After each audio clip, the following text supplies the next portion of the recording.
So they're going off each other. He's just going at. I took online jazz last year. History of jazz. 257. Yeah. I think it's called they're riffing off each other. They're riffing back and forth. Riffing off each other. Yeah, maybe. I don't know if that's the exact word. Well, riff is a word. Did you ever riff go is to a musical word. Did you ever go to the Jazz Museum? I have not. I've been to the baseball one, but I haven't been to the jazz museum yet. Have you been in the jazz museum? We went on a field trip to both, but apparently we got kicked out, and I don't remember us getting kicked out, but apparently our class was being really rowdy. And they said, off with your head.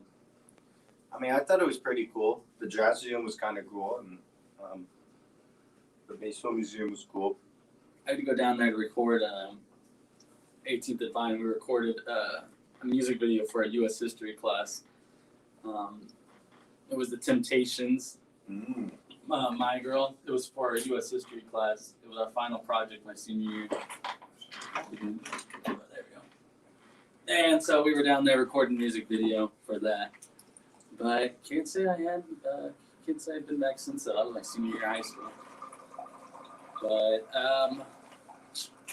very good show today. Buddy Andrew's going to be on talking about Jesuit Woodworks. Right. We're going to wait for the room to fill up a bit. We got 2 Facebook viewers, 1 Twitch. Good morning, everybody. Good morning. Let's see what's been happening in the world before we get to him. He'll come in about 10 minutes while we wait for people to hop on. Raj going to make an appearance? We'll see. Probably.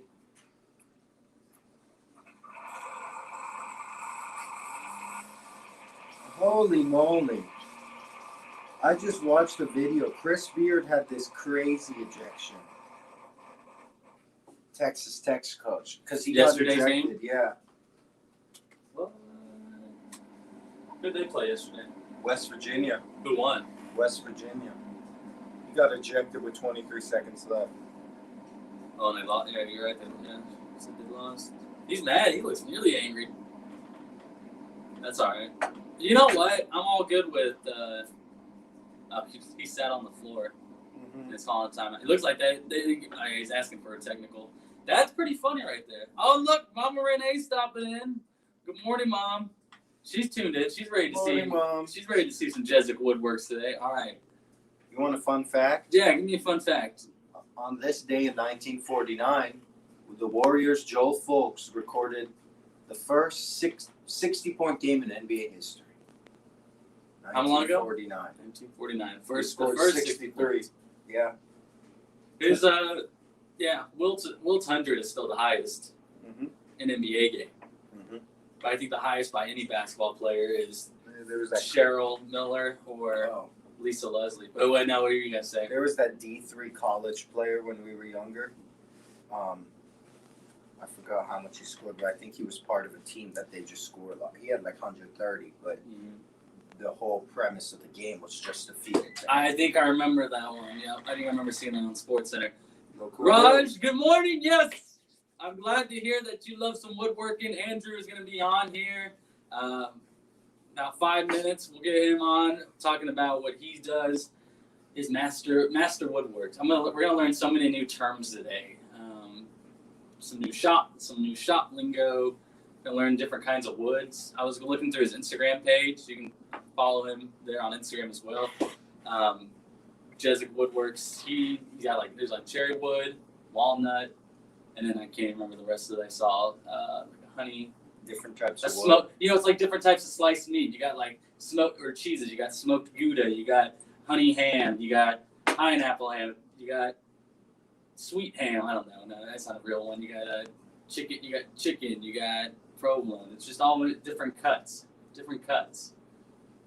Yep. Yeah. Different cuts of wood. Different cuts of wood. Different cuts of meat. Same thing. Wood meat. Same thing. Wood meat. Same thing. Oh my goodness. You're still getting up on this Wednesday morning. It's not even Monday morning. It's Wednesday morning. You're back in school. I don't even know what day it is. It feels like a random day. Are you? How are you doing? Are you doing? How's school treating you? How's the first week of school? Right. It's something. We haven't talked about that yet. It's something new, but you know, you gotta get adjusted. How many classes are you in this semester? I'm in the full 5. Full five five? a semester. Okay. Yeah. You know, it's all right. How's the I only homework? got a couple busy days, so. Wow. Mama Renee sitting next to her Jesuit Woodworks side table. Yes. I'm gonna ask him about. I'm gonna ask him to tell the story behind that table because the inspiration that inspired the table that he made for my mom is quite hysterical. Yeah, Raj makes a great point. Maybe we should erase it. All the false hope. No one was close to the score. Of course, Sam Ficarota, one of our viewers, the Buccaneers fan, he was the lone and behold, only one that got really the prediction right because he was the only one that predicted the Bucs to win. Everyone else here, What was it, 31-9? yeah, 31-9. It winning the Super Bowl 55 She was. said 31. Jeff Yeah. said 31. I said 31. Danny said 31. So you guys got the We got 8. the winning score right. We got the winning score right. Sam was the only one who got it right. Some people got under. Miriam she knew it was going to be a low scoring game. She knew it was going to be a low scoring game. She said 23-17. Eric Bieniemy. Matter of fact, a coordinator probably could have won the MVP this year. They said that they actually said it after the game. They were like, what's his name?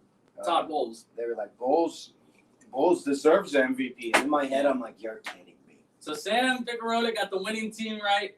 Miriam, we're gonna get the MVP. She got the MVP right for the coordinator. She thought outside the box, and she knew. Look, she knew what she was talking about with the coordinators.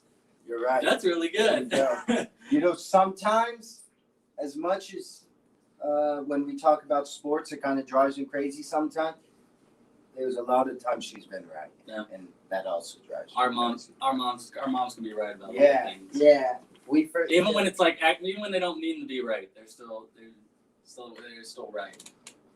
Things that they say. I'm looking at it right now. I bet your mom's about to type a comment. Yeah, right now. She's getting ready. All of our MVP picks, Kelsey Hill, Matthew Mahomes. Yeah. They did not play like MVPs that game. Although Kelsey did have the Super Bowl record for most yards received by a tight end. Kelsey got the ball a lot, I'll say that. Yeah, Mahomes couldn't get the ball to Hill because Mahomes had no time. Oh yeah, look, you called it. We always mean to be right. I'm sure we'll talk about the game. Maybe we wait for more people to head in. I Yeah. don't know. Jezik, if you're watching right now, go ahead and click that link to that email for this one. We got our plaid on today because we are ready for. We're ready to go work. I was just told to wear plaid, so I wore my flannel. warmest flannel. Yeah, It's a little nippy in the apartment today too, it so is. it's kind of warm. So I for wore us. my warmest one. My mom had this ready for me when I went home last night. She's like, "Do you want this?" And I said, Yeah, that's "No," a at nice first. one. But then I kind of looked at it. I put it on. It's warm, isn't it? It's warm. And it's you know warm. what? You put that on like you think it's casual, but you could put that on. You can dress it, and Can you? you can. Is this make a it bar? look Is this like a dinner shirt? No, I you're not feel- sure? Hey, don't ask me about fashion, but I think I've I've worn this to dinner. That was the Cheesecake Factory shirt, wasn't it? I didn't go to Cheesecake Factory. You You went have to. all these memories that you think I'm there, and I'm pretty It was sure. not the cheese. Not when you went with me to the Cheesecake Factory. on my This is when I birthday. went to That's right. Hereford House for New Year's Eve. New Year's Eve. Okay, all right. And No, I was when wearing the chain. what I was saying, yeah, you had something over it though, right? I What is usually- it? I don't know. Now you two look manly. Appropriate hard. I don't know, Renee. I don't know Thank if you, me and Mom. Manly or Margot and Manly fit in the same sentence, but All right. I'm kidding. I'm gonna. Oh. Andrew, again, if you're watching, click the email and the link that I sent you. If you don't see the link in your email, check your spams. If it's not there, just type something in the comments because my phone's over there, and so I don't know if I get texts or calls during the show for the most part.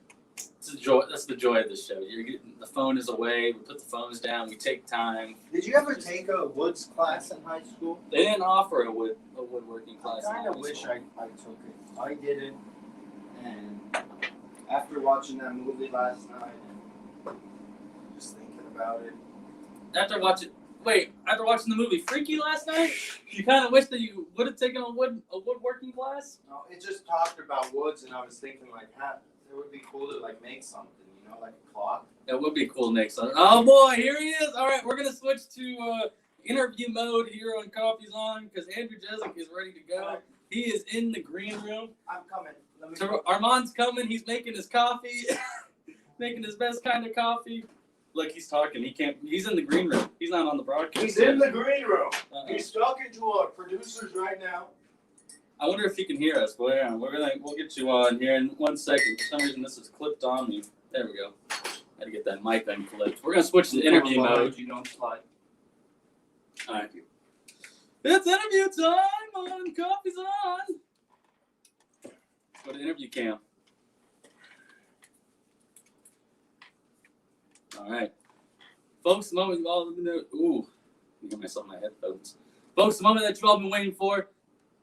The man behind Jezik Woodworks. You saw his projects yesterday on our tees, but today you get to see them live on our stream. And here we go. Okay.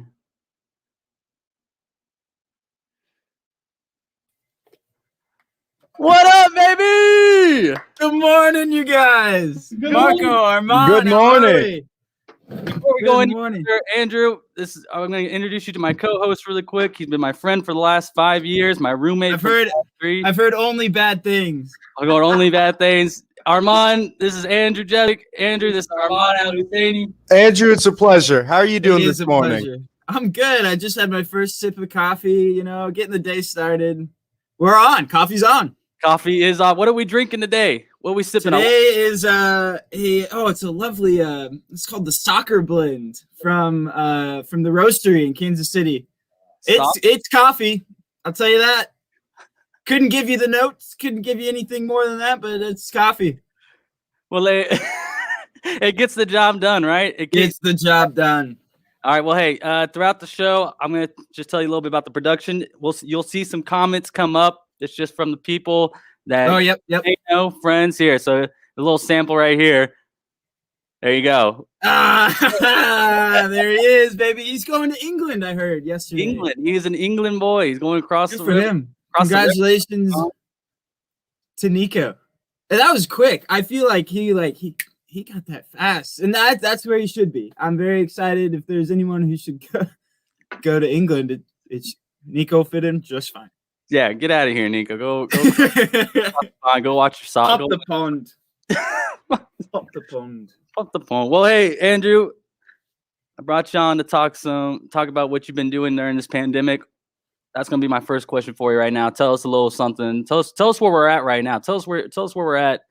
We are in the downstairs basement that I have taken over essentially from my parents, much to their hatred of it. But I've essentially turned the ping pong table into a workbench. Oh, okay. Okay, so the basement, let's now rebrand it as a creative space.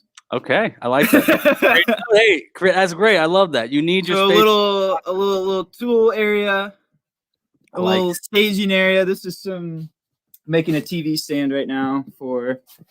Gosh, the laptop isn't easy. Making a TV stand for Peter Gilchrist, if that name rings a bell. And so that's drying right now. Beautiful. And I would go outside, but I'm not. It's 6 degrees. it's It's a a little it's a little nippy outside. There is and then I also work in the shed that's outside, and I run along extension cord out there, and it's the flattest surface in the whole property. It's the newest concrete floor, so it's flat. I can reference everything off that if need be, and get some tools out there. Are flat floors important? Flat concrete floors? Level is important. Being level is you might find it to be, you might take it for granted sometimes, but it's a pretty important thing. Kind of like that thing we call gravity. We take it for granted sometimes. Exactly. You never think about it, but it's there. It's there. So how long have you been so what we call you Go back to my seat. Yeah, go back to your seat. Down. That's my little small tour. There's not much to show. There's not much to share. No, that's all right. That's why we brought questions along. So, Yeah, what, please do. are you a woodworker or carpenter? What's Yes. the title? So I actually had to look that up as I was like branding myself, which sounds weird even to say. Hey, So a carpenter usually refers to the trade of carpentry, building houses, building commercial stuff, more of like a union job of sorts. yeah. Whereas the woodworker incorporates more of the furniture and crafting aspect of it. So I'm gonna go with woodworker, although I really was like trained as a carpenter. So a lot of the skills translate. So yeah, 2 summers ago, I was essentially a residential carpenter apprentice, Okay. working on a residential house. And so a lot of those just fine measurement skills and getting used to working with wood came out of that. And I did a handful of things in high school that really kind of just opened the door. Did some outdoor furniture for like my parents' fire pit. Had a little like guide to go off of, cut lists, and this is exactly how you build it. I was like, okay, yeah, this is cool. So that's kind of how I really got into it. And then came back from college in July. Mhm. Found myself in this wonderful world of COVID and was like, well, it's very hard for me to sit down for longer than 5 minutes. I need to engage somehow. And I didn't have a job at the time. And so it's like, well, we have some downed wood outside that seems like it could be used to make some furniture, and started what I call my second degree, watching YouTube videos and reading journals and Love it. kind of just figuring it all out. And that's what kind of how it blossomed, I guess. Where do you go? Where do you get your supply? Who's your wood dealer? So that's interesting. That's a good question. You would guess that the wood is kind of your biggest expense, right? That's the material you're working with 100% of the time as a woodworker. Of course. Makes sense. So I was looking to get things for cheap, right? I was like, this is kind of the experimentation time. If I mess up, let's get it for cheap. No worries. I don't want to mess up on expensive stuff. And it just so happened that our dear friend, John Quinley, he's now a certified arborist, and he's a co-owner of a tree care business. And I kind of like was coaxing him. I was like, your byproduct is that could be pretty profitable right there. It could be useful in my world. Yeah. Oh yeah. Okay. Well, I have this. I have some of these cherry slabs that I got milled up, and they've been sitting in my garage for 3 years. And I thought they were valuable, but I never really had the urge or desire to do anything with them. And he was like, you want them? So I was like, oh yeah, let's go there right now. And we're going to take them to my house. And essentially I call that like kind of my Kickstarter campaign. Like that was where your mom's table came from. Yep. And where I think I built 5 or 6 tables out of that supply. And that was great. I mean, that was just fantastic. It was really, really beautiful cherry wood. And yeah, that was like such a blessing. And then after that, we've just been kind of collecting assets as we go, and milled up a big walnut tree that's sitting in the yard right now. If the weather was better, this would be a much more visual interview. But yeah, No, there's a lot of exciting things on the horizon, I guess. So that's one thing that me and Armand were talking about before the show. We had just gotten a Keurig from one of our roommates. Well, hold on, we recycle here. I know. I'm sorry. We got. I can't do a Keurig, man. What? Wait, what's wrong with it? What do you got? A French press, like one of like Raj over here in the comments, or one of Armand's friends, Yeah. Raj. Oh, use a If French press. If you call yourself Coffee's On, number one, you see in the right-hand corner how there's a coffee pot? Yeah, you're not doing that with the Keurig. I'm calling you guys out. Listen, man, people were calling us out for our coffee maker being too dirty. The coffee pot wasn't clean. People were saying they were getting tired of looking at it. It was a gift. We got a gift from the roommate. Iron That's Man's fair. next to it. That's fair. As long as if you're using some reusable cups or recyclable cups, then I'm all for it. But that thing is a hazard to landfill problem. Let's put it that way. We have been told by several people to make sure that we are recycling the K cups. Do you have any look, someone's already couldn't agree more. Yes, On your yes. side. You got more fans than we do. Yeah, that's right. What's the proper way to recycle it then? If you use the plastic ones, I don't think you can because it's been food contaminated. I think you can get those little. Even if you wash them out, you can't wash them out, and they're. I don't know. You probably could. I won't go the extra steps to protect the plant, man. I know that they have, like, if you want to use your own coffee in the Keurig, that's possible. Mhm. You can get those little mesh cups and load your own stuff. I think that's probably the best course of action because it's super easy. Oh, there you go. She's on. There we go. That's my mom. Do you guys still have the compost in the backyard? Heck yeah, that thing never goes away. We're gonna have to interview your mom about composting because they are a compost family. They have been ever since I known them. So we talked about different types of flavors, Right. but we were wondering the different types of wood. Sure. Let's hear how many types of wood that there are. You don't have to give us every single one, but the ones that you worked with, maybe ones that you like. Yeah. So there's two really different fields of thought. There's your softwood and your hardwood. Softwood would refer to any of the coniferous trees. Okay. Your pines, anything you go into Lowe's or Home Depot for, and you grab a 2x4 off the rack, that's going to be a softwood.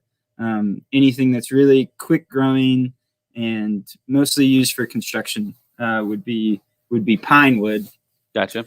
And then you go into your hardwood, and that's a little more, a little rarer. People don't usually grow like hardwood forests to cut down. But those would include your walnuts, your cherries, anything your furniture is made out of is typically going to be a hardwood. Ash, birch, oak, anything, boom, boom, boom. And that's just essentially kind of how it plays with tools, how it looks, things like that are the differences between a hard and a softwood. I like that. All right. So what's your favorite? Is there like when working with different woods, is some cut better than others? Do some look better with a different kind with a seat? Like, Right. What's some of the best? What's the best wood to work with in your opinion? Well, I'm very limited in that discussion. Okay, I haven't worked with a lot of different hardwoods. I've kind of worked with what's been on hand. The tree that I referenced earlier that fell down in our backyard, and I was like, oh, we can do something with this.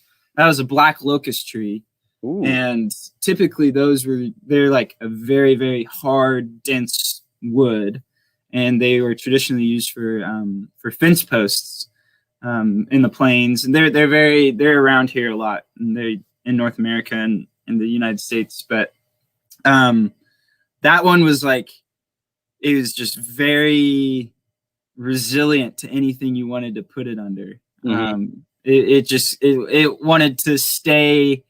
It didn't want to be cut. Let's put it that way. Okay, all right. And you could get it. You could get it done. It was a tough egg. It was a tough egg. Did you have to break any tools or anything? Didn't break any tools. Okay, Definitely had to sharpen the tools afterwards. But no, it wasn't too bad. But it's beautiful wood. It has this like kind of crazy yellow tint to it. That was like, oh, I haven't seen that before. I'm actually right next to a piece of cherry, okay. which is nice. The only wood that darkens when exposed to UV light. Interesting. Leave it outside, darkens. The more you know. The more you know. Now, is there any way that you can protect it from like? You could put you could put like a UV coating on it, like a marine spar varnish would do it. But I think it's kind of cool, a little dynamic wood, something a little variable, changes over time. I think that's pretty cool. We talk about cause and effect. That's something that, or like a reaction to a cause. That right there, exactly. That's science right there. That is wood. Exactly. Science. So it's pretty cool. You were probably like a Pinewood Derby champ back in the day. Then no, I never did that. No, I never did the Pinewood Derby, and I think I missed out a lot. I was never a Boy Scout, and so that That's if you're right. a Boy Scout, you did the pine wood. If you didn't, there's no other entry into it if you're not a Boy Scout. I feel like, but yeah, I've worked with like walnut and cherry as hardwoods, and they're forgiving. Let's put it that way. So let's talk about your new it's an art page on Yep. Facebook, but I'm gonna call it what it is. It's a business, man. You are hustling with this craft that you have. I love it. No, hey, you mentioned Yeah. it. You talk about we're in a pandemic right now, and one thing Armand and I have talked about is people have needed to adjust. They've had to Exactly. adjust with work and finding new avenues for cash flow. And you seem to have created one with your new Jezik Woodworks. Tell me what inspired the start of that? Did you kind of just say like, hey, I need some money and I got this craft, this skill. I know what I can do. I can make some money using it. What inspired the start of Jezik Woodworks? Yeah. So the first table that I made, which is the first like interior piece of furniture that I've ever attempted, was from the black locust tree outside. And I was like, Mom, you need a table anywhere? And she's like, oh, a small little side table right here next to the couch would be, we could do that. Right. So I custom cut it to fit in that little space. Super small table. It's probably like 14 inches by 10 inches. Pretty small. But it fits the space well. Good for a drink, a couple magazines next to the couch, right? So I made that, and I ordered some metal table legs off of Etsy, and I put it on Facebook, and I was like, hey, I did this. I'm pretty proud of this. This is cool. Yeah. And bing, bing, bing, bing, bing. I want one. Oh, that's cool. Your mom was included in that discussion. Yep. And I was like, whoa, okay. Yes, it does. Yes, your cherry table does have a natural color and beautiful grain.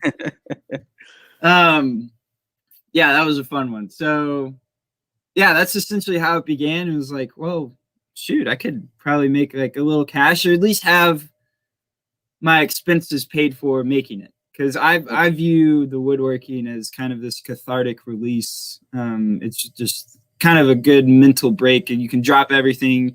You really got to be focused on what's right in front of you in your hand, because otherwise you might lose a finger, going off of these tools. So yeah, just kind of being fully in the moment and is really cathartic to me. And if I can have those expenses paid for by selling some tables, yeah, that's pretty perfect. So that's kind of where it began. I didn't like make the art page or the selling page till maybe 2 months ago, after I had something to show. Right. At least. Got to make the storefronts. Got to put something in the Yeah, you got to put something on the shelves. So yeah, and then it kind of came out of that, and here we are today. I have a TV stand working. I'm making some cornhole boards for John Schultz.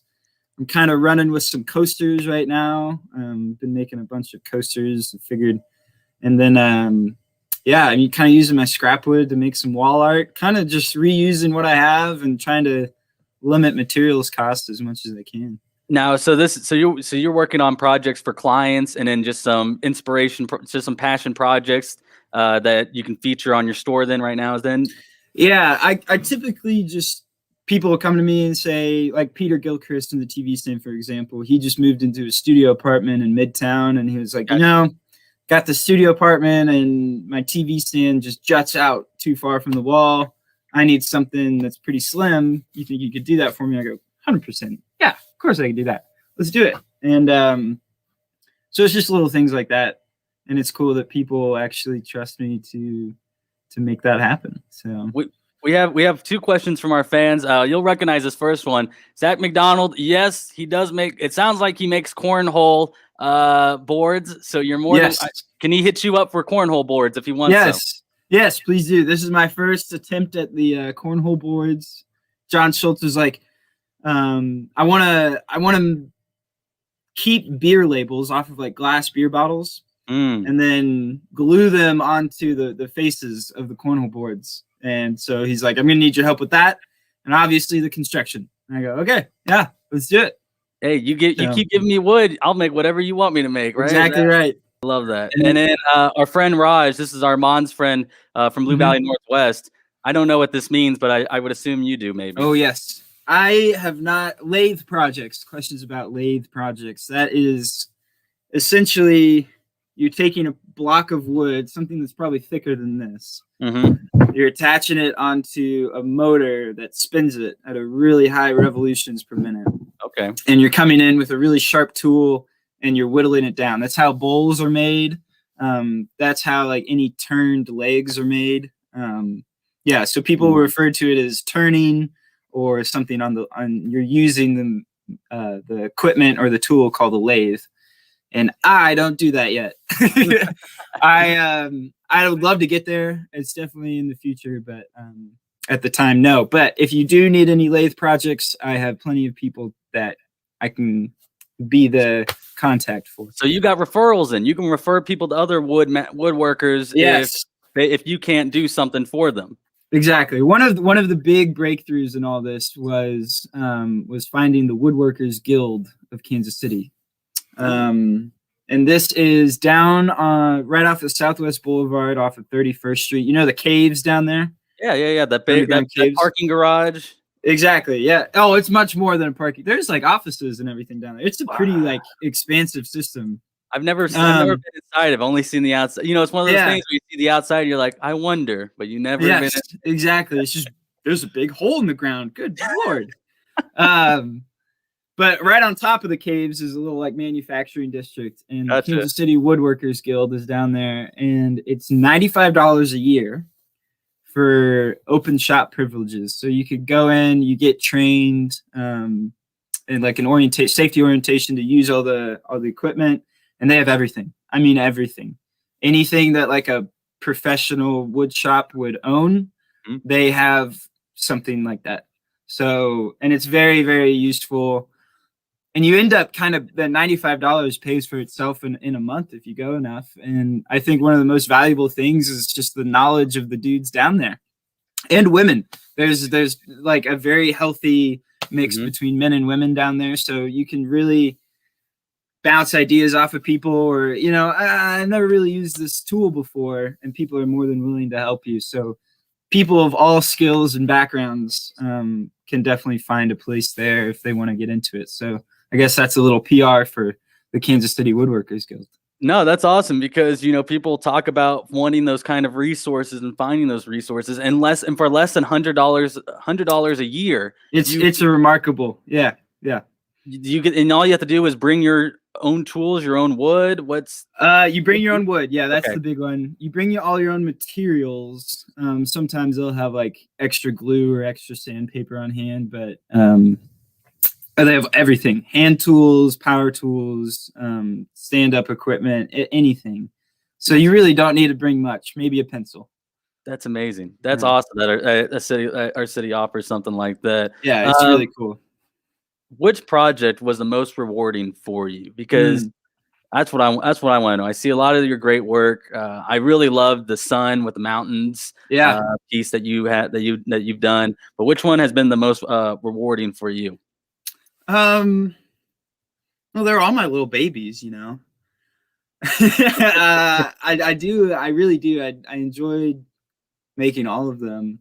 I would say the hardest one or the biggest piece that I've done is that bar table. It was like a 5.5 foot long piece of cherry with a live edge on both sides. And I had never really used epoxy before. But I know that this was going to be used as a bar top. So I needed it to be easily wipe downable and just pretty resilient to watermarks and stuff like that. People would be setting drinks on it all the time. So I explored the world of epoxy and, you know, through many trials and tribulations, got it to a pretty good looking piece. So that is currently across the street to the neighbors across the street. And so transportation costs were $0. And it was really good. It was made out of the same cherry wood that your mom's table is made out of. Oh yeah, the cherry. She loves that side table, man. It looks great. Good. Walk past it. what was the inspiration what was the name that you called it? You had posted it on Instagram a couple days after you had delivered it. Oh, it was the Patrick Star of tables. I don't think she knows. I'm gonna have to show. She's in here right now. I don't think she knows what the reference is, but I'm gonna show her right now. I'm gonna share it on the screen, dude. That cracked me up because it looked exactly from the way the legs were set up. Mom, here's where can I show her what the reference Oh yeah, is? please do. All Yeah, right. so these table legs are called hairpin legs. And that's the only, the whole time I put them on, I was like, oh wow, that is way too accurate. It was when I saw the Instagram. Like I said, when I saw the Instagram post, I was floored because I was like, dude, it looked. I'm looking at it. I'm like, the way that the legs cross on it. It's Yep. There's some warm colors of the Patrick Star belly, to the tabletop. Oh yeah. Oh, it is. That's exactly what it is. well, do you have any work in the garage that you any completed work that you could show? No, actually, not at all. That's okay. I wish I did. Well, that means everything that you have is on the store then, on your Etsy store, correct? On your That's Facebook correct. page? Yep. Okay. Everything's on there. I typically I think I update my Instagram more often than Facebook. I try to have the Instagram and Facebook talk to each other, but it only works like half the time. So yeah, but everything's on the Etsy store and everything's on Instagram. And I kind of put the Etsy store up that's what I thought I wanted, and I had purchased a lot of the table legs off of there. Yeah. And so I kind of wanted to, keep it on there. But it's kind of essentially like my catalog of projects in a sense. It's just kind of where you can go and see what I've done. I do a kind of a little write-up on how I made it. But I ask that if anyone's in the King City area or Lawrence area or anywhere close, to just contact me directly, and we can avoid the ship. There's no need to ship it. And that's kind of what the Etsy store is set up in a very easy, user-friendly way to ship things. So if anyone's in the Kansas City area, just contact me directly, and we can save some money. So how can they contact you then? How can they get a hold of you for that? Or good question. If I think my email is on the Etsy page. Can I chat my email? Is that a good way to do it? Yeah, you can comment. You can put it in the comments. You can put the link to. We'll make sure when we share this later, we'll put the link to your Etsy store in the comments, and then of course your Facebook. Yeah. Well, yeah, you can find him on Facebook at Jezik's Woodwork. Yeah, I'll take that in the Jezik Woodworks. Yep. Jezik Woodworks. We'll put that in there. That's right. Boom.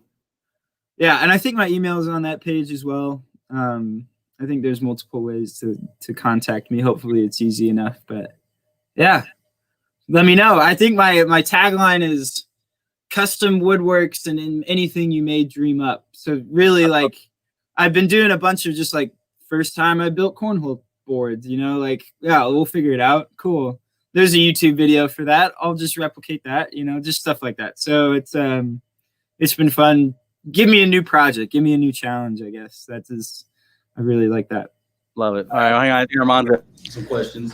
I just want to know. So you said you're making some of these cornhole boards. Of course. Let's say I'm asking you, hey, Mr. Jezik, I want this cool cornhole board. I want those what are they called? Beer caps on them. Yes. How long is that process going to take for you?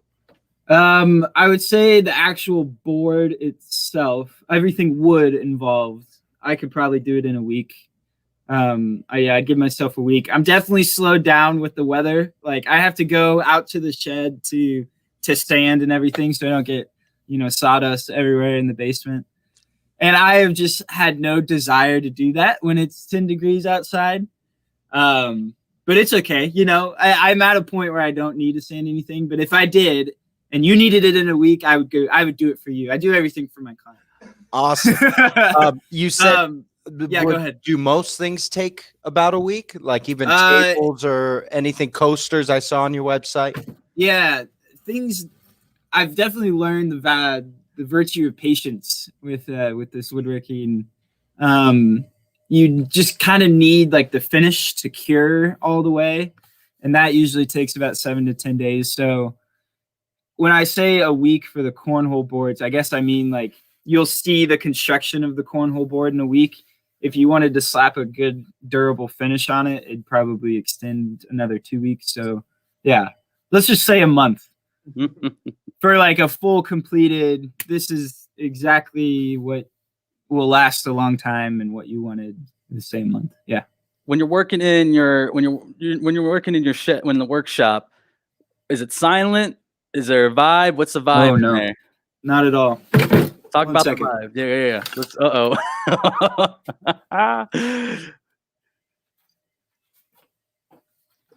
what do we got? So going? I want to be doing this for a long time, right? Yeah.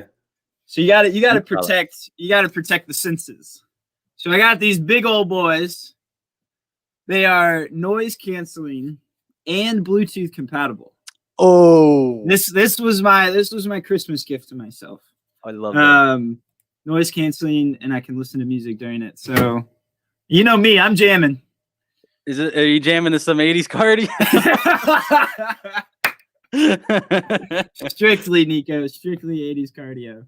That's pretty good work music, though. You know. Are you kidding me? You got to keep it light. That's why people worked out to it. That's why people worked out. So, that's I hear my mom laughing upstairs. you just came out with these. You came out with headphones from the 80s. That's right. I love That's right. I know, and you can get it's got a radio in there that this antennas for AM FM compatibility. You can take calls on it. This is a good piece right here. Yeah. are there any types of music that you shouldn't listen to while you're working on wood? Well, yeah, the safety. Let's talk about the safety protocol. Yeah, the first thing that comes to mind when you ask that, Armand, is dubstep. Now, I wouldn't recommend, only because I feel like the same noises that you're using with power tools are also in some of the dubstep remixes, right? And things could get confusing, things can get a little, so I would say shy away from that. But everything else is good to go. I really like a good smooth jazz, or even like some classical music for when you're doing like really fine art. Kind of feels right. Or if you're just cruising through stuff and you got to make it happen, some good hard rock. You can never go wrong. It's open to anything. If we came into your shop, what are some of the ground rules, the safety tips? Oh. If you came over to my house, there would be a very brief safety orientation. I love it. I'm we're not covered yet. There's no insurance yet. That's right. Unfortunately, maybe I shouldn't be saying that. But no, I'm very much under the mindset of learn by doing. Mm-hmm. You can't learn by just watching things. You gotta make mistakes. You gotta figure it out for yourself. And what would probably happen, I'd be like, hey, this is how I use it. And I think I've learned very correct methods to do it just by going to the guild.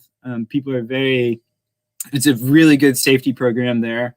Good. And so I think I've learned correct methods in that way. And I would display that, and I would say, here's a scrap piece, go for it. You do it correctly on that. Let's make it happen on a good piece of wood. Yeah. That's fine. I wouldn't even want to do that. I'd be like, what do you need sanded? What do you need sanded? And that takes a technique. I have just now, okay, so I really started let's say end of July. So that's 7 months now.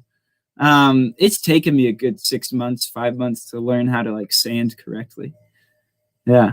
Where do you think you've grown the most with this skill? Finishing.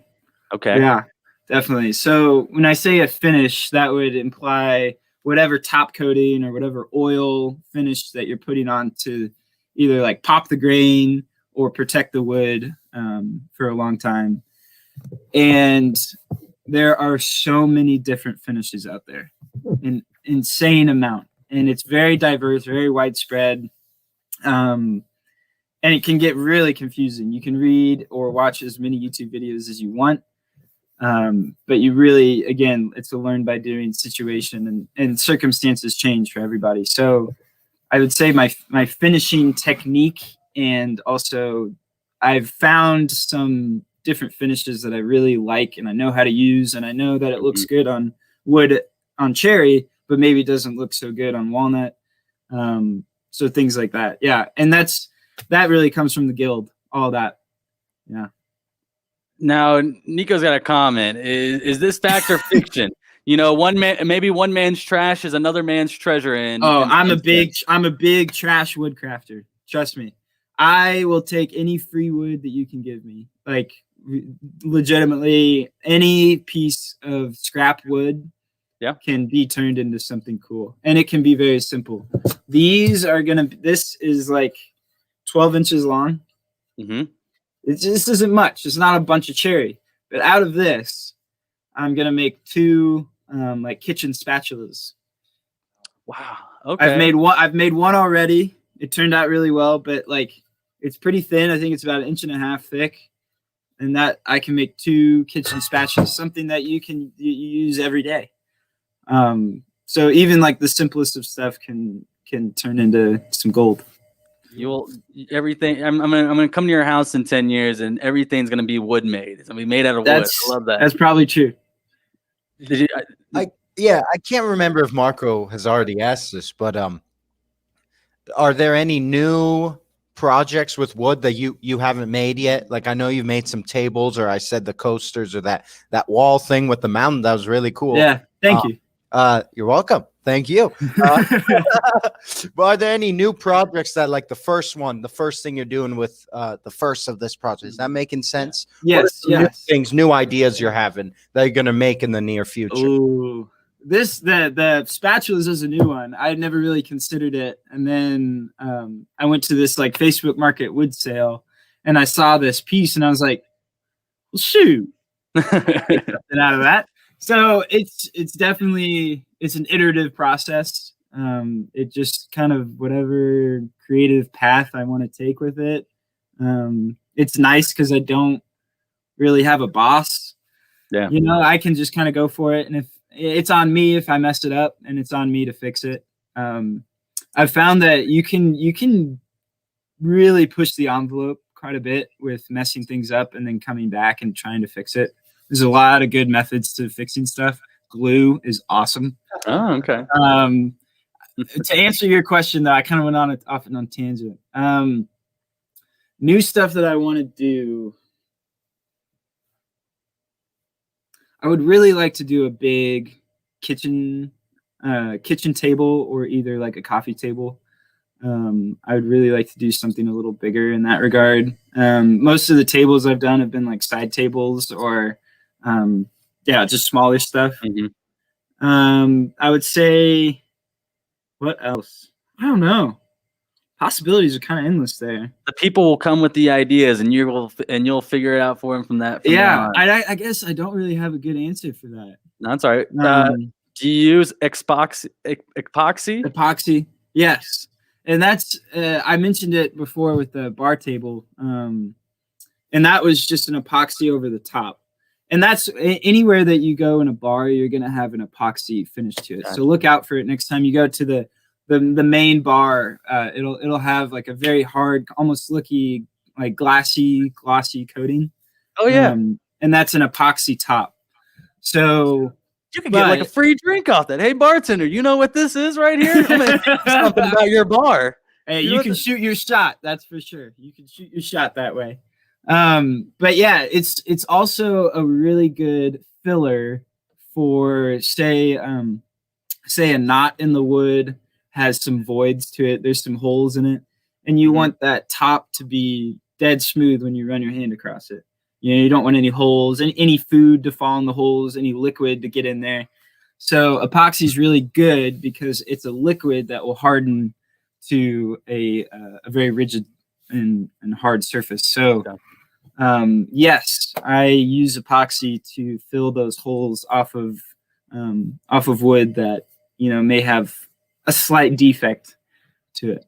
Well, I was getting ready to let you go and give us one last piece of advertisement, but someone just entered the chat and he wants to know. He has a Ooh. question, Mr. Danny Falcon. There he is, the man. Do you do wood engraving, and have you tried torch finishing? Ooh.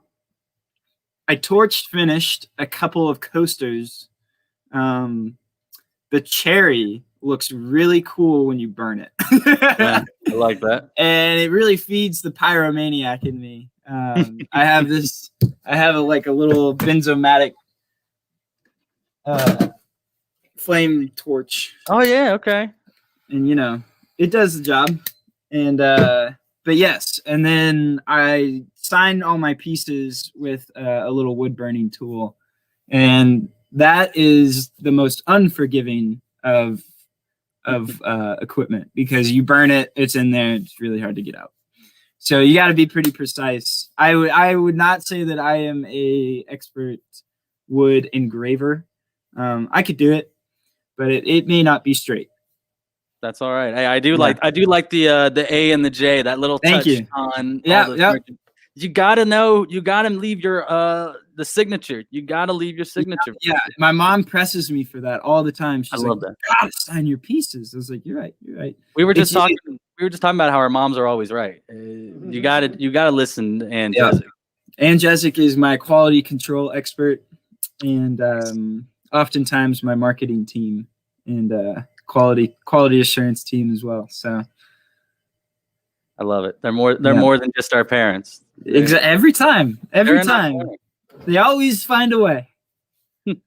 Well, Andrew, all right. So if people come up with a wood idea, they can come to you with it. Yes, And yes. you can quote them a price and tell them what, or you can say, I'm going to do my research on it and then I'll let you know. So they can email you, and we got your email in the comments so they can see that. Cool.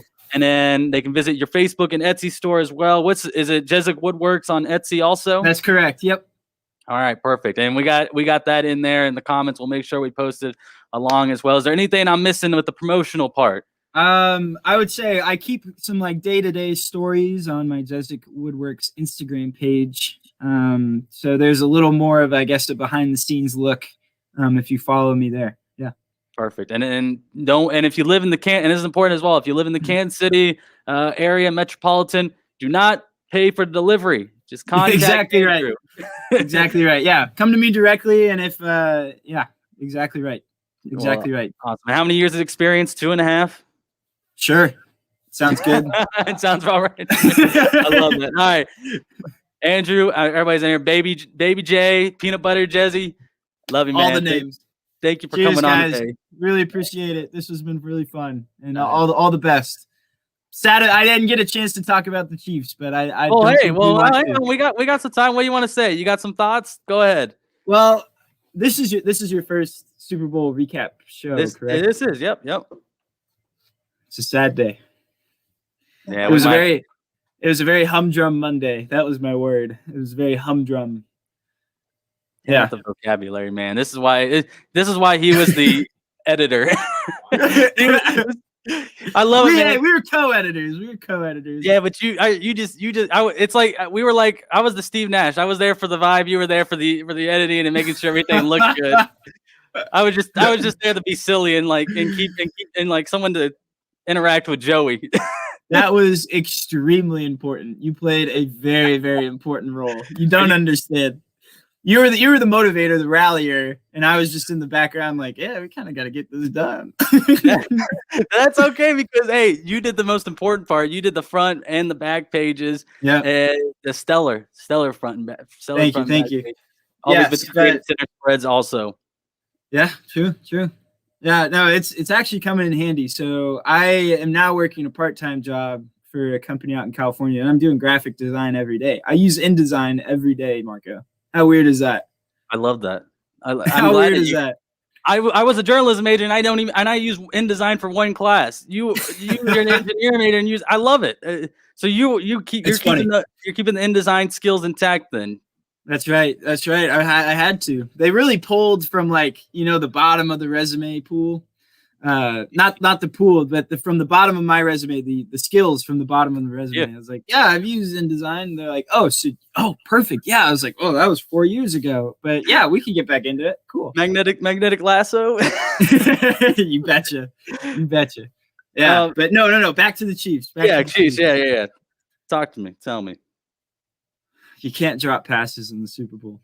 You can't I just drop- think, honestly, I just don't think the whole team showed up to play. And I do think that the Britt Reed scenario had a little emotional value in the game. As sad as it is. But yeah, you got to show up to play. They beat us on every aspect of the ball. You said it right there. The Buccaneers really were the better team in this game, and we definitely underestimated how important the O-line. Yes. That how much that was going to be an impact, and it showed, man. Yeah. But if anything, Patrick Mahomes, he gave his all. If we've ever seen an athlete give his all on the field, him right there, he gave 120%. Exactly. There's a mentality that can't be taught there. You nailed it. You nailed it right there. Yeah. One of the things I was gonna ask you was, oh yeah, oh man, I'm sorry. I know it's a little late. Sorry about your Notre Dame fighting Irish again. I'm so sorry. In the orange, it's nothing we didn't expect. It is. It went down exactly how I thought it was gonna go down. It's tough. No, I think there's some teams out there that are just bigger, faster, stronger. And that is most typically Alabama, and that showed this year, and Clemson for sure. So I think Notre Dame improved on their strength and fitness, but it wasn't enough still. Yeah, no. It is what it is. I just hate you had to see two championship losses this year for it. So what do you think the Chiefs should do this offseason then? Where do you think they need to put their focus at position wise after watching that game? I immediately gravitate towards the offensive line, although the offensive line, and I say linebacker front, I think they just need depth in the linebacker position. They're playing small, really, really small in the Super Bowl, and they had to because they had injuries. And I think just some more depth, because that is a cruise 'em and bruise 'em position. It is. People are bound to get injured, and depth at that position is important. I'm glad you mentioned developmental because the Chiefs have only drafted 2 offensive linemen since drafting Patrick Mahomes. Right. So they haven't really, they've invested in the young in their $500 million quarterback weapon, of course, but not protection. So you got to protect him. You need the insurance. What was it that you said? The hit, the bruise, and what was it? Cruise him and bruise him. Cruising and bruise him. I love that because that's exactly it. You need depth at those positions where the players are getting hit the most up front. Exactly. Yeah. Yeah. I think. And I mean, obviously, there's LDT who opted out, and hopefully he's back next year. Eric Fisher and the Achilles might not be back next year, at least for the first part of the season. That is going to, for a heavy man and an Achilles, that's going to take some time. The Schwartz back issue is it's unclear, isn't it? Yeah. So depth in the offensive line and depth in the linebacker position, I think. And it's nothing that they don't know. They know that. Oh yeah, we can talk about it all we want. They know it. Brett Veach knows it. He does. Yeah. No, you're exactly right. Brett Veach is going to have to break out those accounting skills once again to figure out where we can. He will. He'll figure it out. He will. And I mean, gosh, what a great pool of college talent! Like it seems to be getting better and better and better.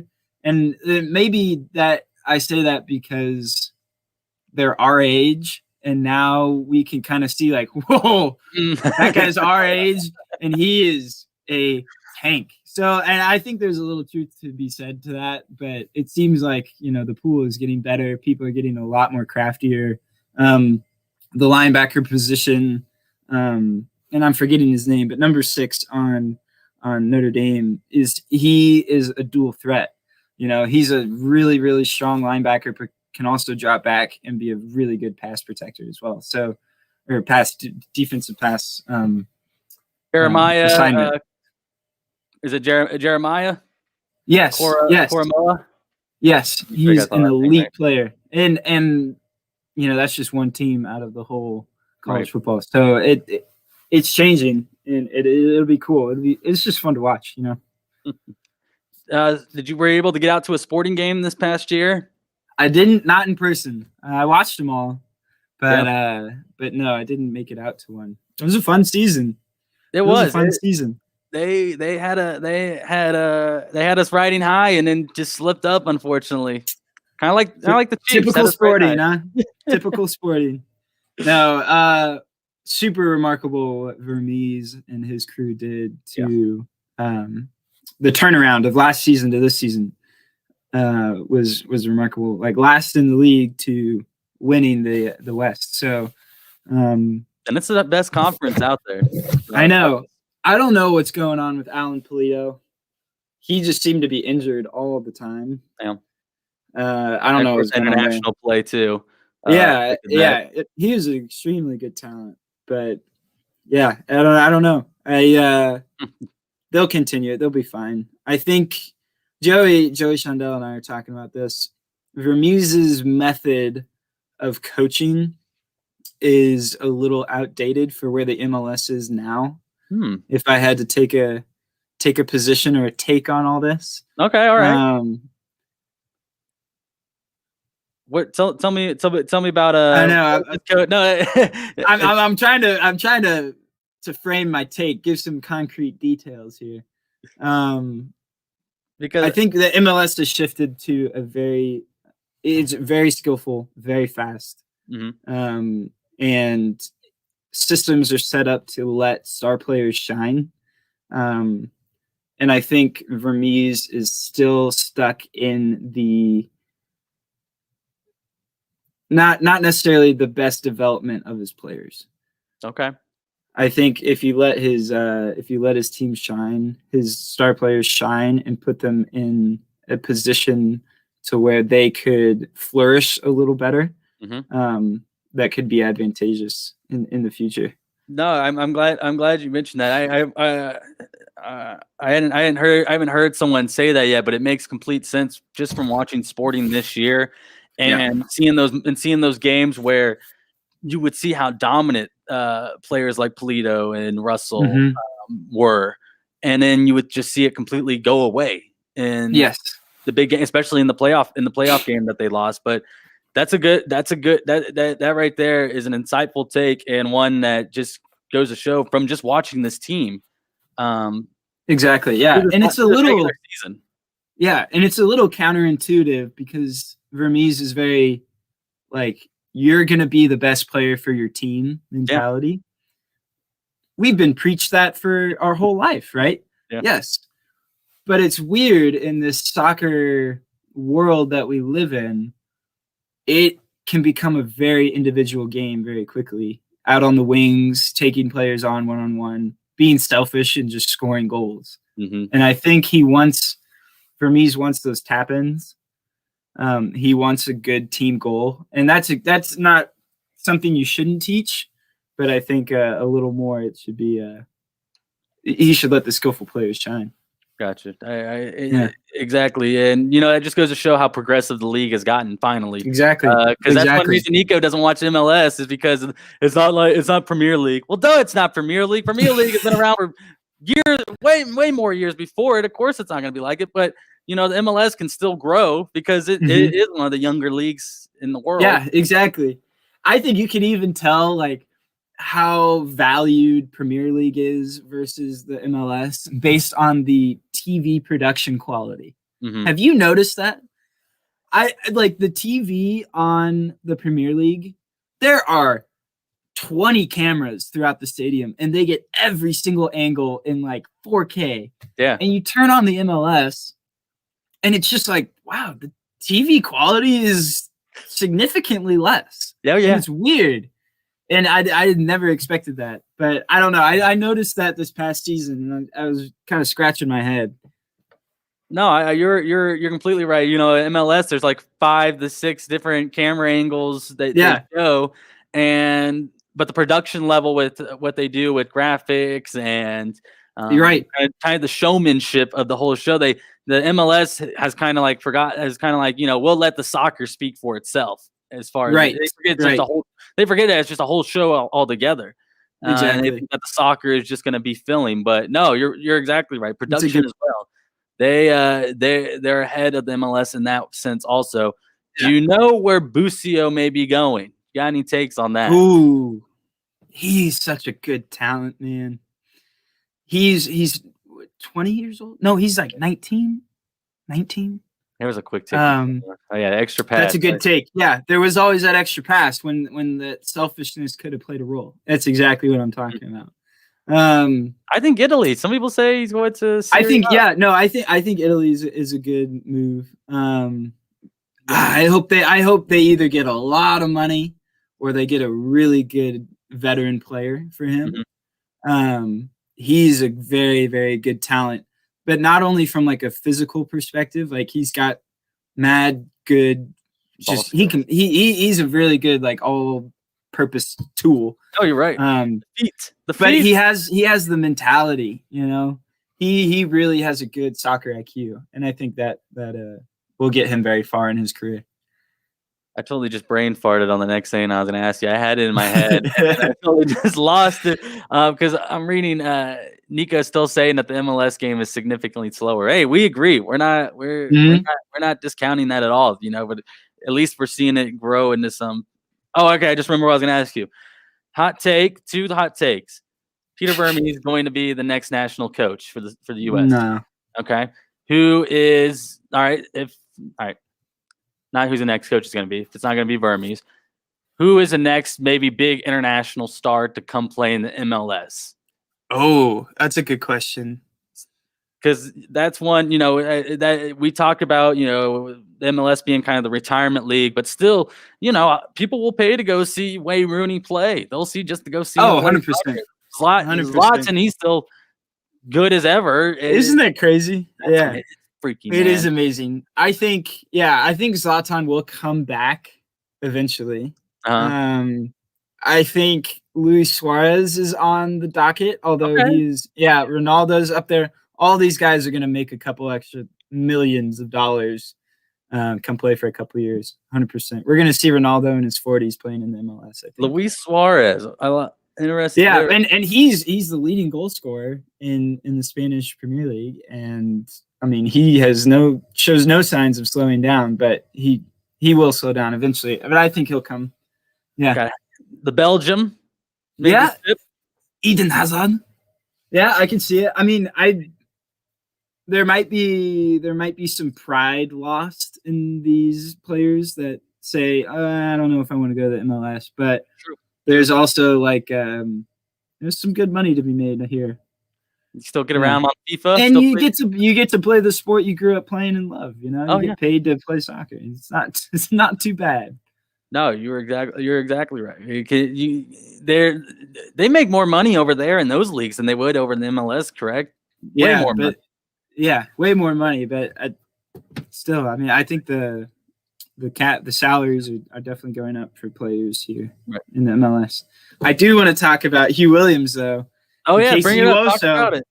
Casey Woso, man. Talk about Casey Woso. I'm man. very excited. I'm glad that they're back we have a team back in Kansas City. I think the ownership group is exactly who it should be. There's some really good inspiration backing them, and couldn't have picked a better coach, man. Hugh Williams. He coached me when I was 8 to 10 years old. Okay, yeah. And fantastic guy. Really knows his stuff. And he was bred for that position. So I'm glad he's there. Talk about Hugh Williams as a coach, because my mom loves to talk about when he was hired. She was ecstatic. She was talking about how good he was as a coach for Nico at the camps. Especially what he preached about his players. You know, it's more. He understands that soccer is more than a game. In a sense, am I correct with? Yeah, that's a really good point. How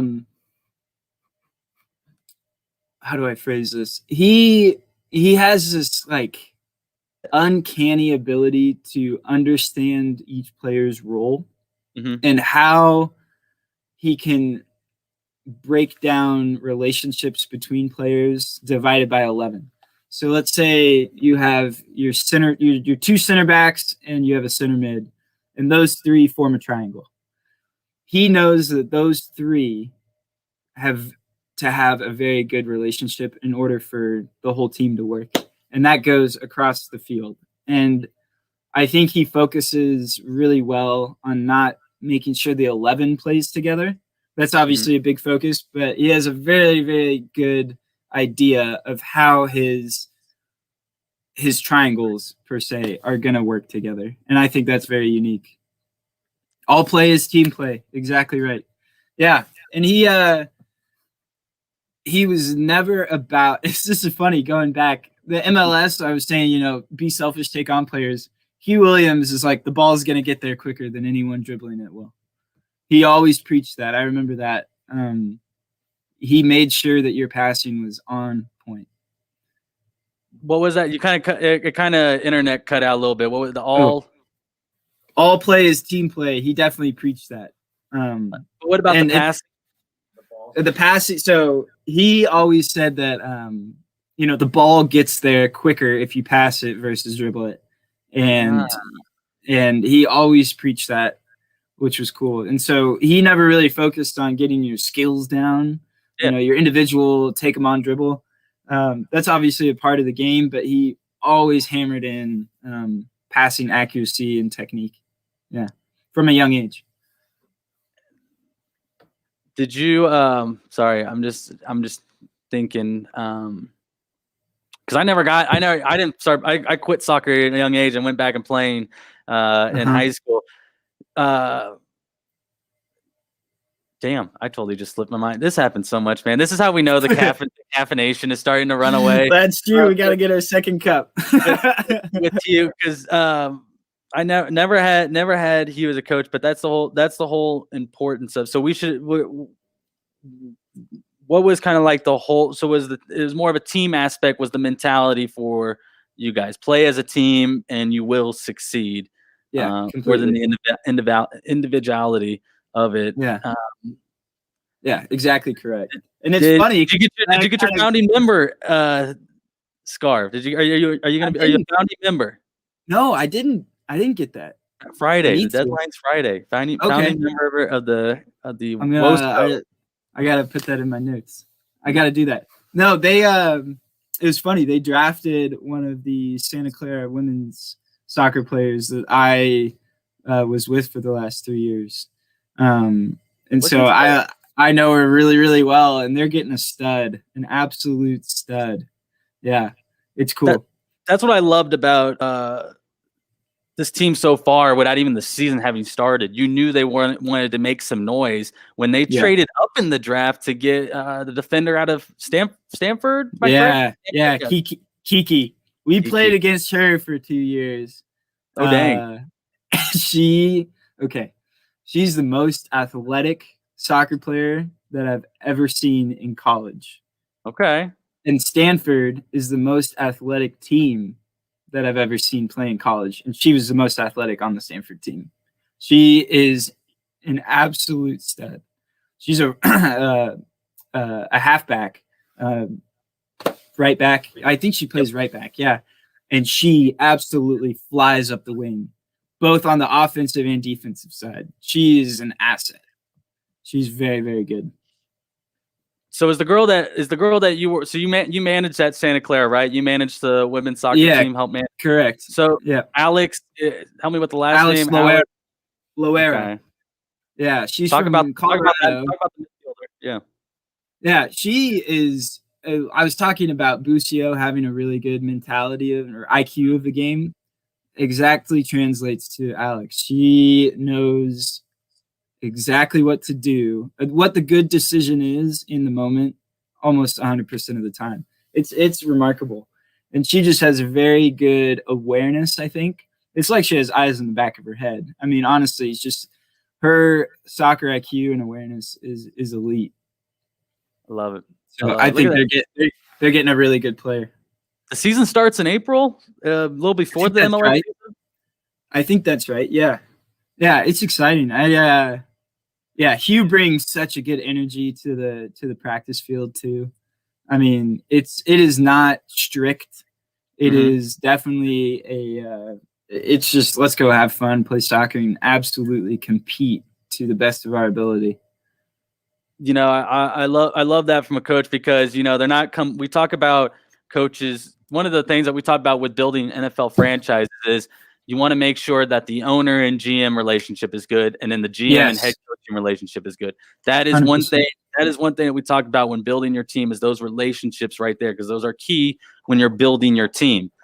Yeah. And I feel like Hugh is not a coach that comes in and says, this is my style of soccer. This is how you're going to play. He knows who he's drafting. He drafts players based on their skill sets, and he finds ways to showcase what makes them the best, what their best qualities of a soccer player.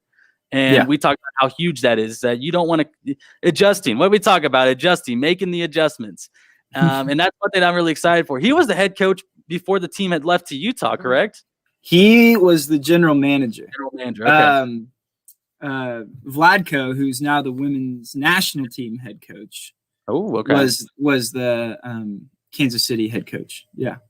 And they had won 2 championships before they relocated. I think so. Okay. I don't know if it was 1 or 2, and I can't remember on that. They said where they're going to play the games at this year. Last I heard was the T-Bone Stadium, but I'm not exactly sure if that's changed or if even that's correct. But that's what I've heard. That's another thing. Now the KC Monarchs, correct? KC Monarchs. Yeah. How do you feel about that? I love it. You know, I don't know what exactly had been going on over in T-Bone's area for the last 4 or 5 years. You know, I think it's you know, because Sporting had kind of taken over the Legends as far as entertainment and sports. And, you know, you kind of forgot about the Independence League over there, the baseball team. And I think that a new ownership with a new, well, you know, not really new, but more of a historical sports, bringing back a rebrand. Thank you, Armand. Rebrand of the Monarchs is kind of what we needed. I think that's something to get excited for. And I don't know what T-Bones fans did to get fans out there before, but now I feel like just a whole new energy is being brought in. I think it was Mark Brandmeier who's bought the team, so it's under the Brandmeier ownership. A family that has worked with the Kaufmans in the past, the Kaufman Foundation. Yeah, and so I feel like that it's a local ownership. They know what they're going to be doing, and I felt like they knew that when they rebranded the team to the Monarchs. Now let's see what you add to it. You know, what outfield experiences and the quality of the play you're going to bring. It's exciting. You know, It is. It's new noise. It's new noise and something. And I feel like the community that we have, we saw how they backed up Sporting when they rebranded, and now look where they're at. This city comes together for those moments of rebranding. No, people gave up on the Wizards. I don't know. I just never went to Wizards games really. But you know what? Once they rebranded and built a new park for Sporting, I was like, we were going to every Sporting game now. You know, going in the Blue Hell, going and watching them. So it's something to get excited for the city. New sports teams, new sports franchises. Because I think more now than ever, we're starting to see the Kansas City area become like a sports town like Boston, exactly. Baby. Like Boston. Like Boston, baby. Yeah, no, I completely agree. The energy has come in. The fact that it's a local ownership, kind of paying homage to a historic team, is with good intentions. Yeah, and they can. We were just talking about earlier. We were talking about the Jazz Museum, the baseball museum down there. Yeah. I'm sure. You don't rebrand the Monarchs if you don't have plans of incorporating. Exactly right. Yeah, partnering with the museum in some way. Exactly right. But I'm all for it, man. Good. Yeah. No, I completely agree. Are you gonna be around? Are you gonna be around in the spring to go to some games? You have the opportunity? I have no idea what I'm doing. It's not on me. It's just it depends on when work hires me to be full time out there. So I'm very it's not in my hands. Hey, Let's put it that way. Yeah. That's all right. Hey, I'm like, hey, that's where we're all at right now. We graduated into a pandemic. How the hell were I we know. supposed to plan for that crap? Exactly right. Exactly right. It's been an interesting time. Our graduation gifts from the universities are going to be vaccine shots or something. I don't know. No. I'll take it. I'm good with that. I am good with that. Hey, Yeah, I was wondering too if I need to stick around in Kansas to get the vaccine, like Mhm. how all that's going to break down, if I can even get it out in California, because or if they're rolling it out based on like state or county regulations. So it depends on who can administer it. Did they? I have no idea. We'll figure it out when they tell us. That's the whole That's thing. right. How it That's goes. right. Did you have a graduation ceremony? Did they reschedule one at all? Because you graduated in California, and Nada, nothing. it's a different world there than it is here in Kansas. Yeah, no, nothing at all. At all. We had a online like streaming. They just essentially put together a video, and then we watched the video, and that was it. I love it. That's how it was. It was for us. nothing. But that's Yeah, okay. and then as time kind of progresses here, it looks like that the class of 2021 probably won't have anything either. And they were talking about possibly like conglomerating the two together, or even having like offsetting weekends to do graduations. And as time goes on, I don't think my class is very interested in that. I don't know. I can't speak for everybody, but to me, it's just kind of like, well, maybe a reunion or something, but we don't need a graduation. We're far past that. We are far past it. They rescheduled the KU one, and it's like we do what? We're done. We had our. I mean, I'll tell everyone I graduated again for the grad money, but no, that's true. That's true. Well, Andrew, we brought you on to talk about Yeah. woodworking, Jezzix Woodwork, everybody, Facebook, Etsy. We got a little treat as well, talking some Chiefs football, and It's been a pleasure. you're our woodworking and KC Woso insider. I love it. It's been a pleasure, guys. Thanks for having me on. This is awesome. Keep it up. Hey, thanks, Andrew, for coming on. We hope, hopefully we attracted some business for you. I love it. All right. Thank you very much, guys. You take care. Appreciate it. We'll talk to you later, man. Oh, what was that? Reusable Keurig cups. Reuse. Okay, there we go. We won't forget. Bye. Oh man. All right. Here we go. We'll go back to normal. Hello. Hey, how are you doing? We better not end the show because I just made my third cup. I'm No, over that's here in fine. my No, head. here we go. What's up? I'm in my head. No, I know. What's up, buddy? How are you doing today? I don't know. I'm doing fine. That was fun. That Can was I a lot get of some fun. milk? Yeah, get your milk and cinnamon and I might just sugar? get milk. no. This is kind of chocolatey. Ooh, a chocolate coffee. Yeah, I want to make me another cup. I'm really glad that you brought up about KC Woso. I really enjoyed that. I did. And have he some made it. questions. He managed someone on the soccer team. He's not a big Vermees fan. No, but I wouldn't say not a big Burmese fan. I think that Sporting is still successful with the head coach that they have, but the manager that they had. But yeah, I thought those were interesting takes. I thought they were good takes because watching sports. Going back to school. Or? Huh? No, we don't because he went to school in California. You know, Yeah. California is I assume graduated or. He is graduated. Yes, he is graduated. Boom. Check our sound. Our sound should be fine. Is it not fine? Did we unplug the mic? Ow! I think our sound's fine. How we say it? Hello? Hello? Hello? Hello? Hello? Yeah, our sound's I on. think we're fine. Yeah. All right. Anyway, Now Rob. we got some questions. Yes. Muffled a bit. I'm sorry, Renee. I think that's yeah. I That's think because we haven't ate yet. not muffled at all. Wow, loaded questions. Let's just start from the top, make it drop. Yeah. Which quarterback will we face next year in the AFC Championship? Your mic's covered by the collar. Stick it on your pocket in your pocket. Oh, like my Yes. rocket? Yeah, Oh, like that. kind of like this, huh? Yeah, like that. Boom. Okay. Can you hear me now? Can you hear me now? Yeah, I can hear you now. Can you hear me now? Our sound quality is brought to you by Verizon. Which QB will we face next year in the AFC Championship? This is called quick answers with Raj. I love Roger's quick questions. All right, Baker Mayfield. Really, Baker, huh? No, Lamar Jackson. I think it's Baltimore's time. I think Lamar and Harbaugh are tired of hearing some things. I think they make it to the Trevor championship. Lawrence, Joey Burrow, Josh. I'll tell you right now, the AFC's got a lot of good future quarterbacks. As the NFC sees some old ones retiring. It was when the playoffs formed. You saw how it was. Rodgers, Breeze, Brady, Mahomes, Allen, Lamar, Exactly. And- Great quarterback play matters if you want to win a ring. and Tannehill. He's not going to win a ring. Where does Dak Prescott go? For some reason, he wants to stay, I think. And I understand it's Dallas. It's the big team. But I think he should go somewhere else. I think you need to realize that you aren't fully respected at this franchise. That for some reason can have good players and still be a mediocre team. There's something wrong with the culture there, and it just doesn't fit. I completely agree.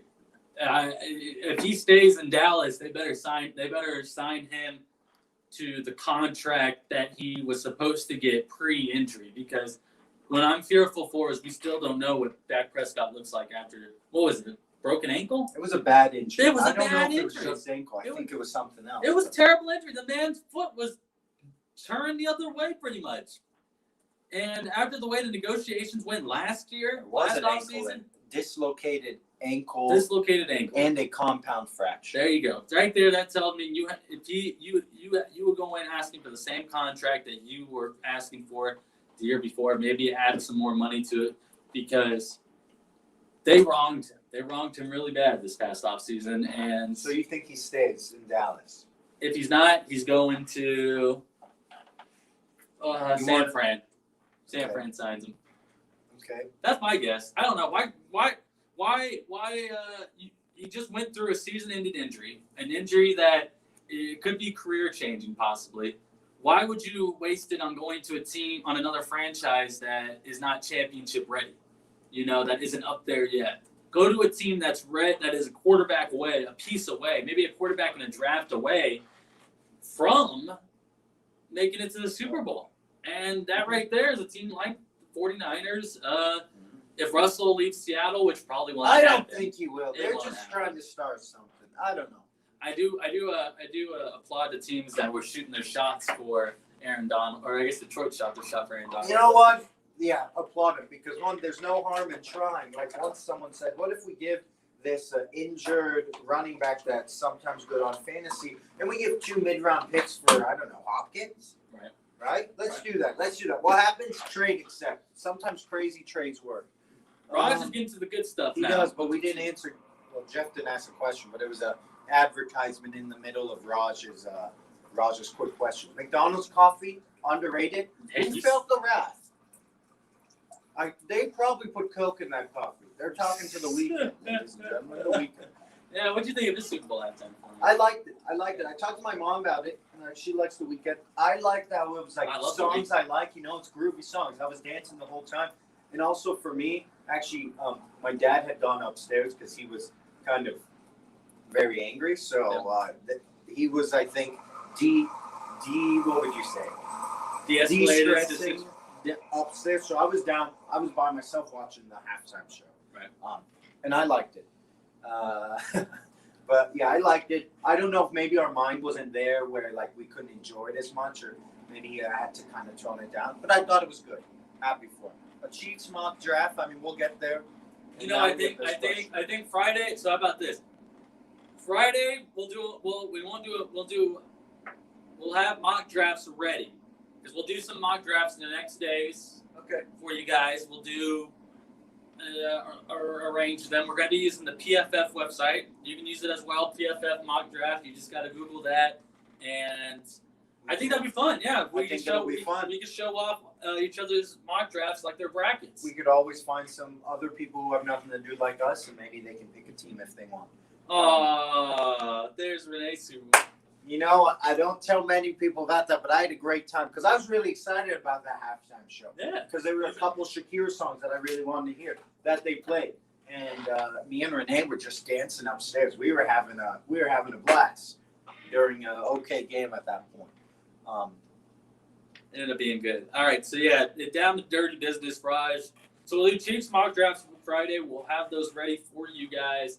You guys do them along as well, You guys can do them as well. You can join in on I this. thought Jesse kind of hit the nail on the head. He's a woodworking guy, so he knows his way around Yeah. labor. But right, he said offensive line, and I think at this point, and I'm a believer in someone who can play an offensive line position can probably move and play somewhere else along that line. Yeah, if anything, the Chiefs, Andy Reid and the Chiefs, they find offensive linemen that are interchangeable. So get someone like one article we read a couple weeks ago. Get someone who has some skills that you can maybe fit in your system or make the system fit for them.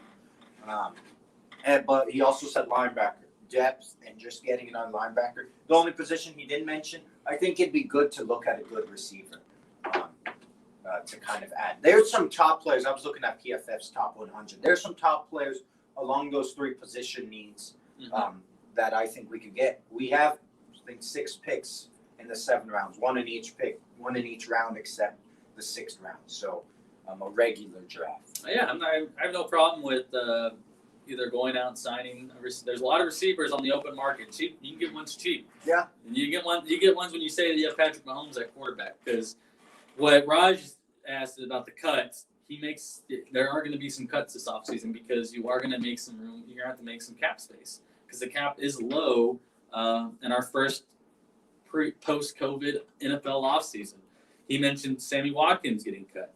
It's a very And I possibility. think that opens Hitchens the door getting cut. for we need another receiver, whether that's our second or I would like someone who's maybe a second, put Hardman at the 3rd. Yeah, And if someone who's proved himself already as a backup wide receiver. And expanding that depth at linebacker. Who knows? One of these guys could, like I said, we have Mahomes. We know where our offense is. I think now we're at a point where before we couldn't say this, but the Chiefs' other parts of their game is now average at worst, which is fine. I'm not complaining. But before it was worse. Our defense was worse than average. Our offensive line at times has been worse than average. And I know it's not fair to say that we're average or a little better after the performance in the Super Bowl. But granted, those guys most of them were backups, you know? We had 3 people who probably could have started that didn't play that game, and 2 of them we didn't play this season. So You're exactly just right. kind of that stuff. But Jeff, if you're still in this, if you want your onion tea, a very easy way. I think they have a Keurig. You just use your hot water and just get a tea bag. Get some Ahmad tea. That's some good AHMAD. Well, we have that sometimes at the house.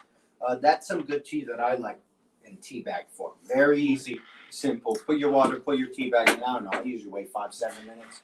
Mix it around, maybe a little longer, and it should be good. Put your honey, your sugar, and your I don't put Tamara. stuff. I put some sugar. I put some what you guys call sugar cubes. What you Americans call sugar cubes. what do you call them? Well, I never knew it as sugar cube. I knew it as the Persian word. But they put that in the tea. I put 2. That's what my grandparents do. So now I That's the put 2. Persian word. It's called ready. You Lily can't make this sound. So I'm Gand, like GAND, but not Gand, because Gand is actually a bad word. Okay. Gand, Ghan. and not Hand. That's laugh. Uh-huh. It's Gand. There you go. I told you, you can't. I It's can't hard see. to say. No, it's all right. Those are sounds that are actually hard for people Americans to make. I think I can just make those sounds because I've used that language. My God, something's up with the internet today. Big You're time, good. Mom. You're good. Yeah, usually it's me that the internet's off. I don't know what's I'm going seeing on. I'm seeing what you usually say. Where it just goes off for a few seconds, you're a little frantic, but it still goes. Biff Armstrong, you're right, Jeff. What's that mean? So I want you to start saying. I want you to say. Just Biff Armstrong means like, teach me. oh, we got food on the table, right? Last night we had dinner ready. What do I say? Biff Armstrong, come get your food. Come, hey, welcome. That's what you said. Usually you say that before like bienvenidos. Sure. Oh yeah, my grandma, Mama June in Arkansas. She was She was feeling crazy.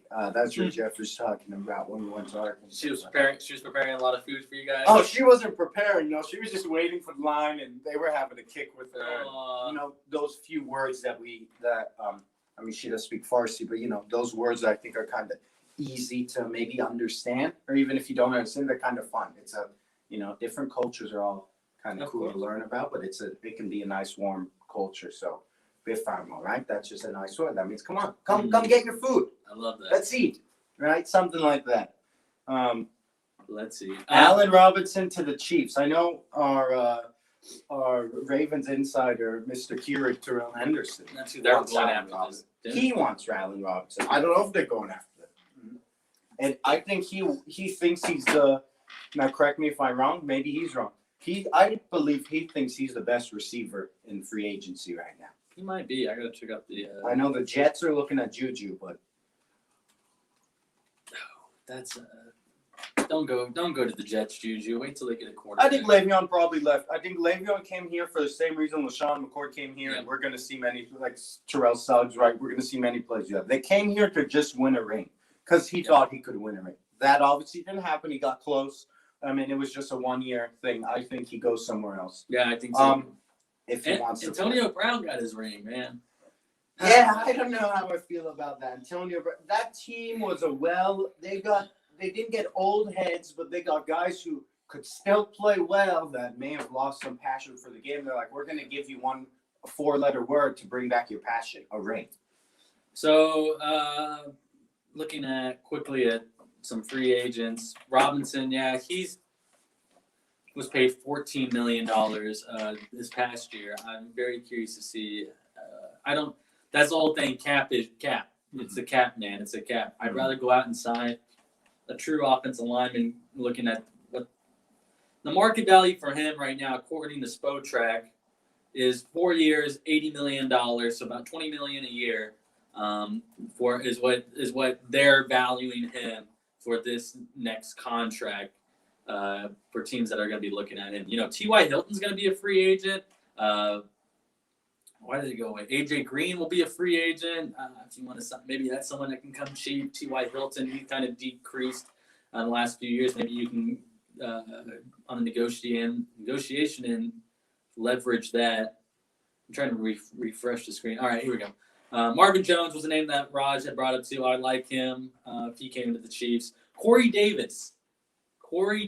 I thought Terrell actually talked about that yesterday. he shined this past season a little bit. He had some strokes of good on the Titans side. That's a good number 2 quarterback to put in a system. Yeah. And I think would be great for the Chiefs. And Young, I think the 26 Ravens years running old. back. Yeah. Experienced, played 718 snaps at 65 receptions, almost 1,000-yard season for him this past year. John Ross, a name that people have forgotten, hasn't really lived up to the number 9 pick that he was in the first round. Why not? Why not another speedy guy? I don't know exactly how he did. Nelson Aguilar, who had some. He's a deep threat. 48 receptions for over 800 yards. So I'll be curious to see. Very curious to see how the free agency will go. A lot of options at the receiver position that you could go with. Options, yeah. Options. A lot of options. And I think they need to do something, whether that's free agency or draft. I'm fine with them not touching in free agency. When me and Terrell were talking about after he got off of work, money, he was bringing the issue of how are you guys going to have money? Mm-hmm. And I was trying to tell him that, listen, I don't understand the financial part of the Chiefs because they're doing things that doesn't make sense unless you look at the numbers. And I think they'll find a way. Yeah. Whatever they do. I'm glad. That's one of those things where I'm glad we don't have to worry about that. We don't have to worry. And Andrew said it. They know. It's nothing they don't know. They know. Brett Veach knows that every day he's looking at next season. And they know what they need and what they can do for what they need. They're already on the phone, probably. He's already in the books. Yeah. He's already looking at it. Oh, man. Yeah. Empty room. For those tennis, an empty room, no one's in here? Not 4 people in here. Wow. No, we are pushing 2 hours. I understand. We We're are. getting to the lunchtime hour. We're getting to Yeah, I'm lunchtime. waiting for it to hit 12 so I can warm some lunch and then think of what. You don't have to wait till 12. You can wait. I don't like. Yeah, I know. What? I like eating lunch at lunchtime. Oh yeah, we do talk about this. You and your eating lunch at lunchtime. It's just I had lunch at 11:20.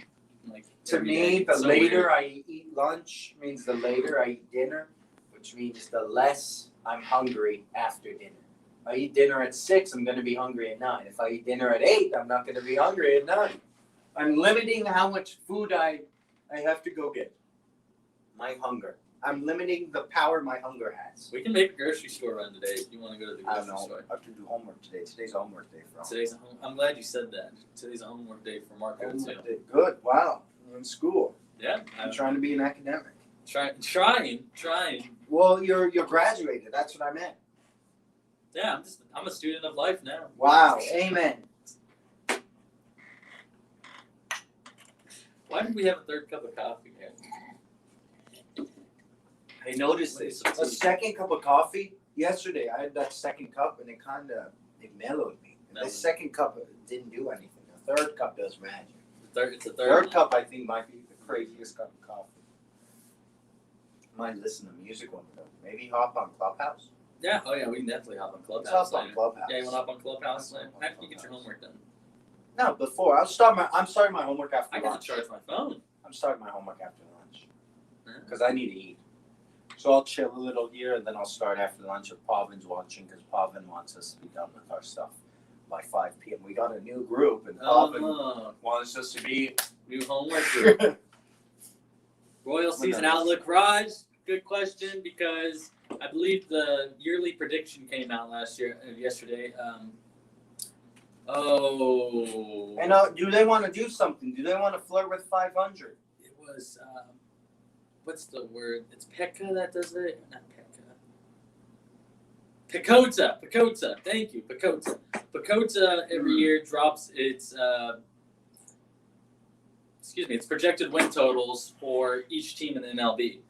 The Royals this year in 2021, they are projected to win. Is it a 162 game season? Yes, 162 games. So MLB is not doing the expanded playoffs this year, and no universal DH.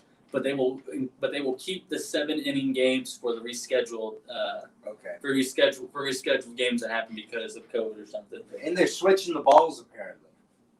Probably because I haven't read about that. In 10 years, what's going to be the big four in the U.S.? The sports wise, Is it still going to be in no order NFL, MLB, NBA, NHL? let me chew on that for a second. But anyway, the Royals are projected to win 71 games this year from Wow. Pecota. The last time they were projected to win 71 was 2019. Last time before that was 2017. The year they were projected to win 72 games, Okay. 2015. I like that because they've done some offseason moves and Yeah, we last year talked they were about at this last 68. year. So Yeah. three more wins better on average than last year from Pecotas. all they needed was 31 wins last year. And Yeah. some teams who got 31, 32 wins, they made the playoffs last year. They did. None of them made it to the World Series, but they Yeah, made the but- But expectations. The Royals don't have Chiefs expectations No, just because they won a World Series. No, you're absolutely right. I'm just trying to look at the standings. Wow, from last year. That's my cousin Matthew. Matthews in the room? Yeah. Fun fact: you remember when the Notre Dame?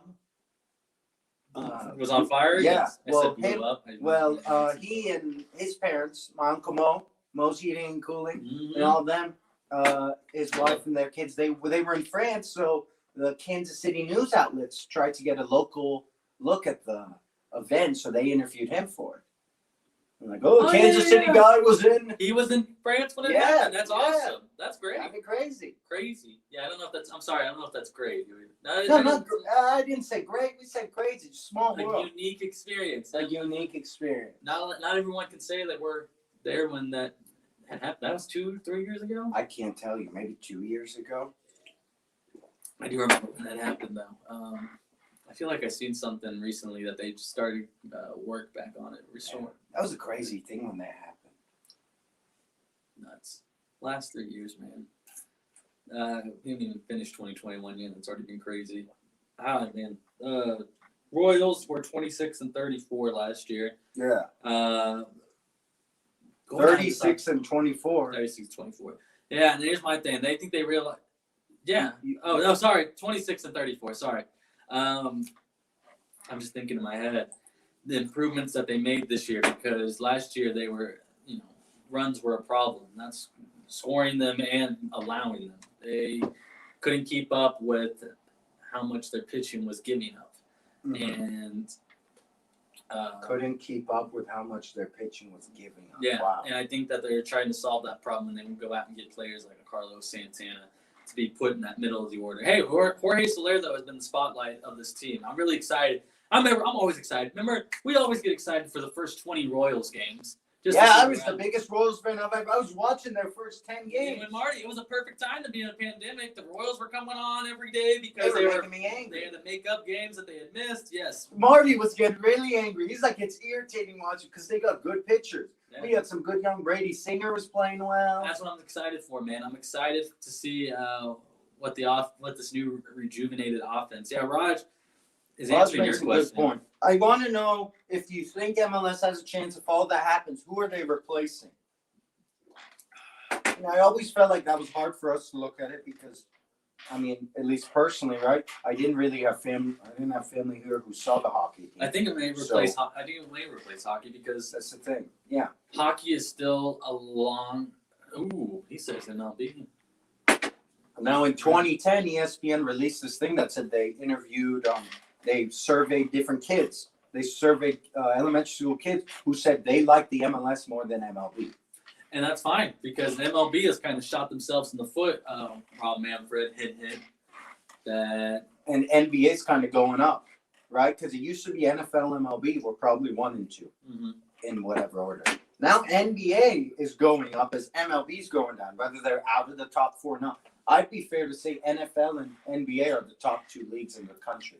Raj, you want to come on Friday and talk about this? I think this is a great way to start an in the week show. It's a good question. I'd want him on here because he makes a great point about the demographic shift. We ought to make sure Because there's people there. It goes way more than just the teams also and what they're putting out there on the field and the quality of play, but it also goes to the broadcasting, to people who can even watch the MLB. In that sense. That's all right, cousin Steffi. If you missed, you can always watch the replay. We're grinding. She's at work right And now. it's also, let's say someone who doesn't know about any of these 4 sports, someone who comes from a different country who doesn't know one of these sports. Let's say someone doesn't know any of the 4. Which are they going to find the most exciting? Basketball, hockey, soccer, baseball.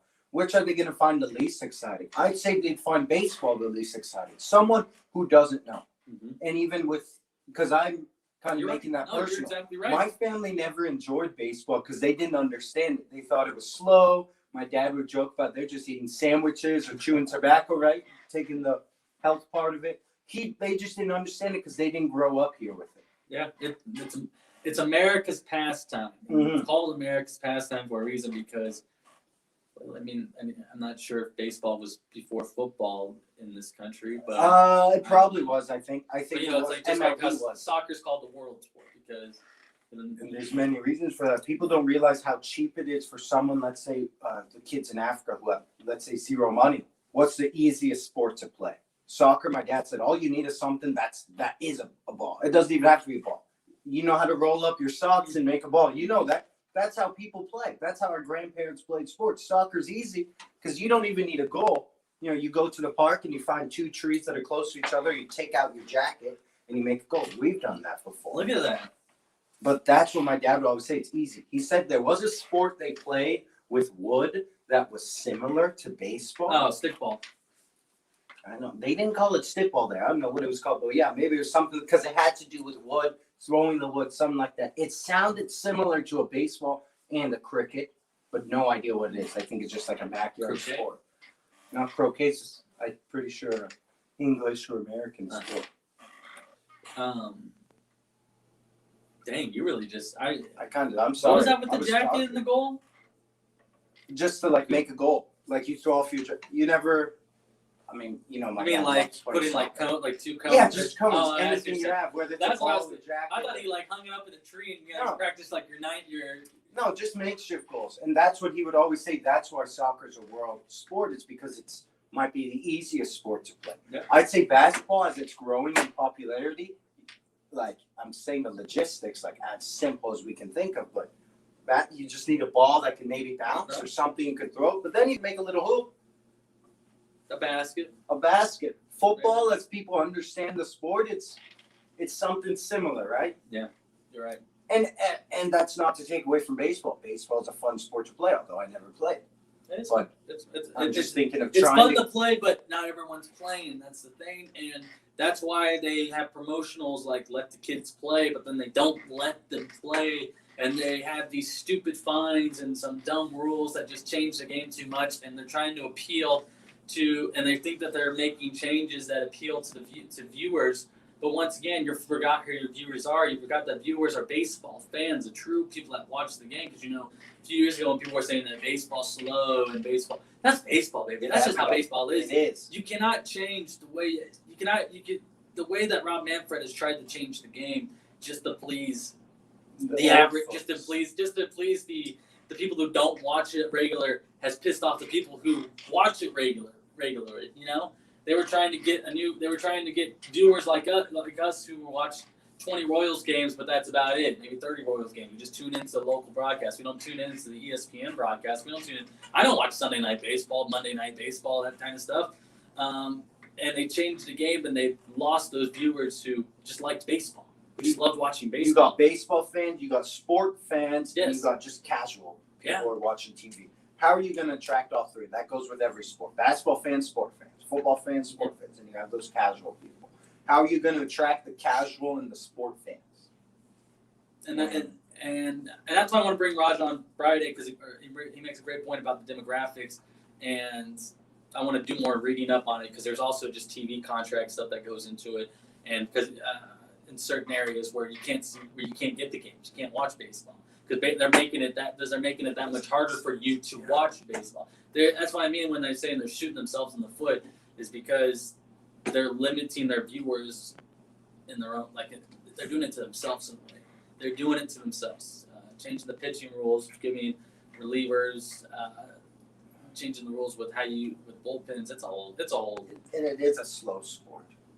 That's fine. That's how it's meant to be played. Just like how soccer is not a high scoring sport. You're right. Many people won't find 0-0 game fun.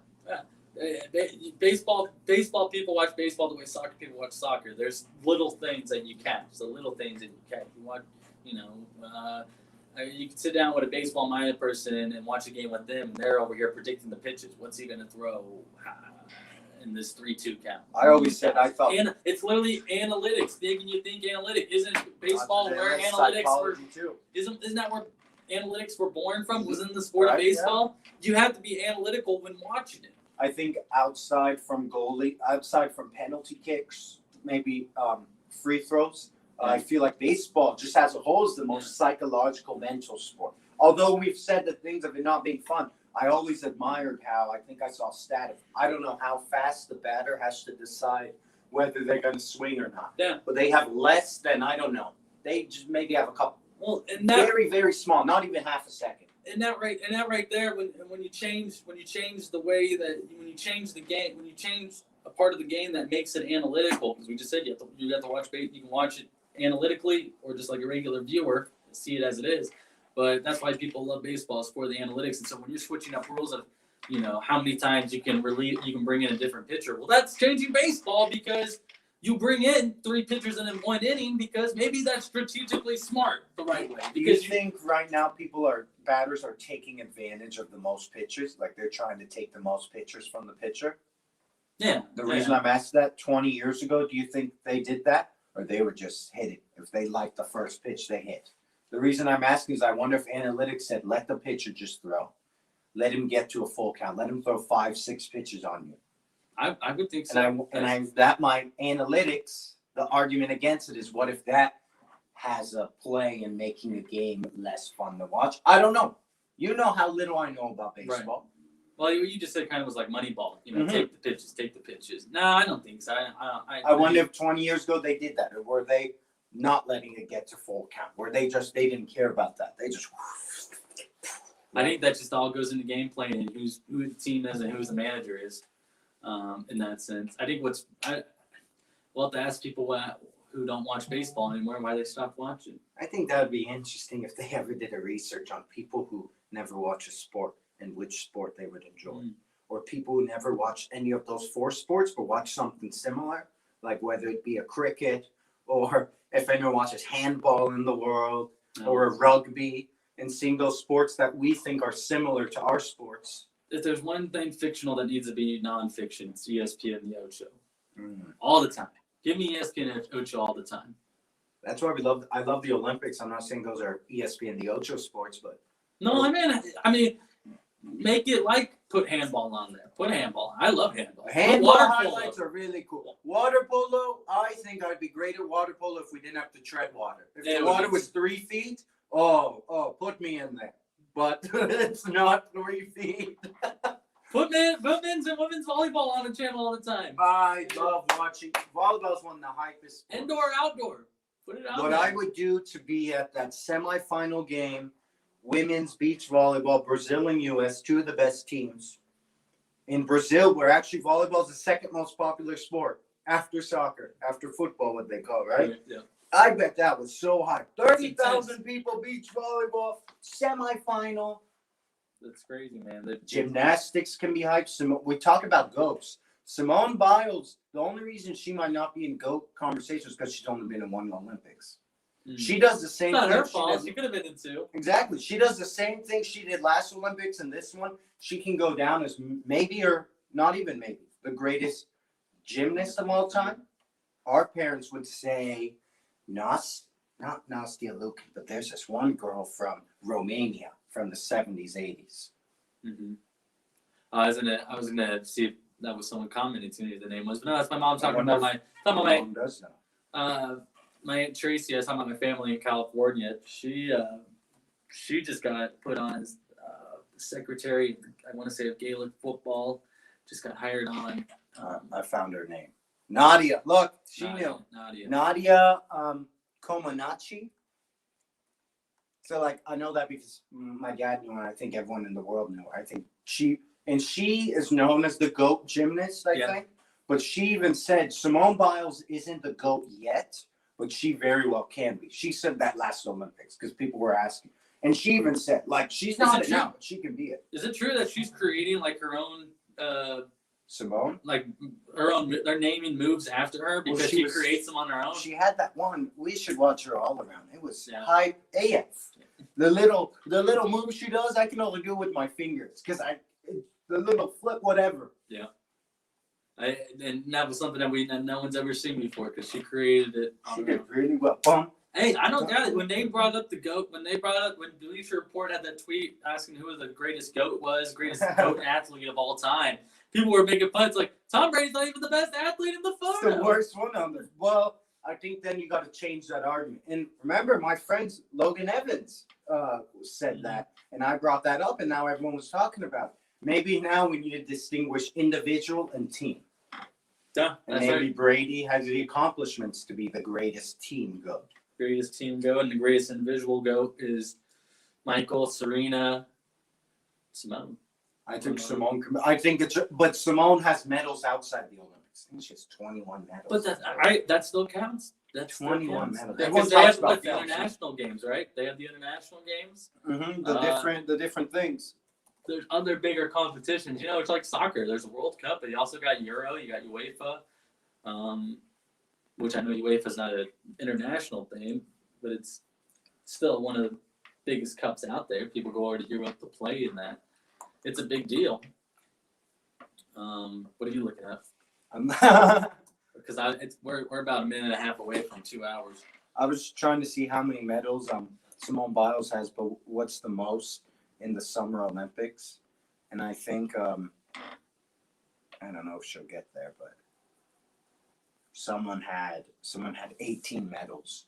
But as far as golds, the most outside of Phelps has 23 goals in Summer Olympics. The next 4 best are 9. In all Olympics, actually. You're losing it. So is it time to say goodbye to our 4 viewers, or maybe it's just your mom? Yeah, goodbye, Mom. No, I'm not losing it at all. Simone Biles has 4 Olympic golds. Okay. And And that was, and she's only competed in one Olympics. yeah, these people competed in multiple, 2 or 3, some more. So, as far as female gymnasts, it's Larisa Latinina from 1956-1964 of the Soviet Union. 18 medals, 9 golds, looks like 3 Olympics. Maybe. Nadia was in 2 and had 5 golds, 9 Olympics. So, we'll see. Sounds good. No. Did we say something? No. No, I'm looking at the comments right now. No, No, we didn't say anything. Oh, okay. I was gonna say, yeah. I mean, I felt like I thought we were praising. No, I've never been. No, we never played in the Olympics. No. I always thought what Olympic sport I could do. There are some that we could maybe do if we practice. Sailing's one of them. Now what? We can learn sailing. I don't think we'd win gold for it. Wow, Raj with the question. Phelps has more golds and Bolt has never lost. Who is better? I don't know if I'm qualified to answer that. Probably Phelps because I don't know because I've never competed at that level. I don't know. Right? To say who's better, what if Bolt has 8 golds and 3 Olympics. see that right there is just Phelps has 2004, 8, 12, 5 Olympics. 1 he didn't medal in. The first one he was in. A lot of people don't know. But he appeared in 5 and has 28 medals. And people forgot because his 2012 was kind of disappointing, people want to say. 2016, he did really well. Close to the legendary 2008 he had. Your cousin says Phelps. Yeah. I think I just think Phelps, they both dominated their own sport. Phelps can be choked by how many medals he has. I guess Phelps is 23 medals. 23 medals. I know that wasn't good. No, yeah. But how many of those were team medals? Also, how many of those were the relays? How many of those were relays? Yeah, you could say Same thing with Bolt too. How many of those were relays? They're both probably Phelps is the most dominant because of the sport. You're swimming in water. If gymnastics, You're basically sprinting. You're sprinting in water in a way, in a sense. If gymnastics was a sport that because gymnastics after a certain age, at least for women's gymnastics, you can't do it anymore. You can only now appear maybe 2 or 3, especially at the U.S. If you're Russian, you can't go at all. If you're Russian, they probably look at, you're 12, or we'll say you're 16. That's the joke they say for Russia or China. Right. Well, who knows?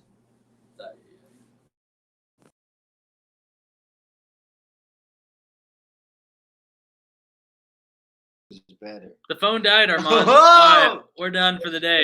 Thank you all for tuning in. The phone is dead. Bo Jackson's a better athlete. Raj. This is good. All right. Catch y'all on Friday. Raj, we'll see you on Friday. Be coming on talking about the problem with MLB. Phone died. The phone's dead. The phone is dead. We'll talk to you later.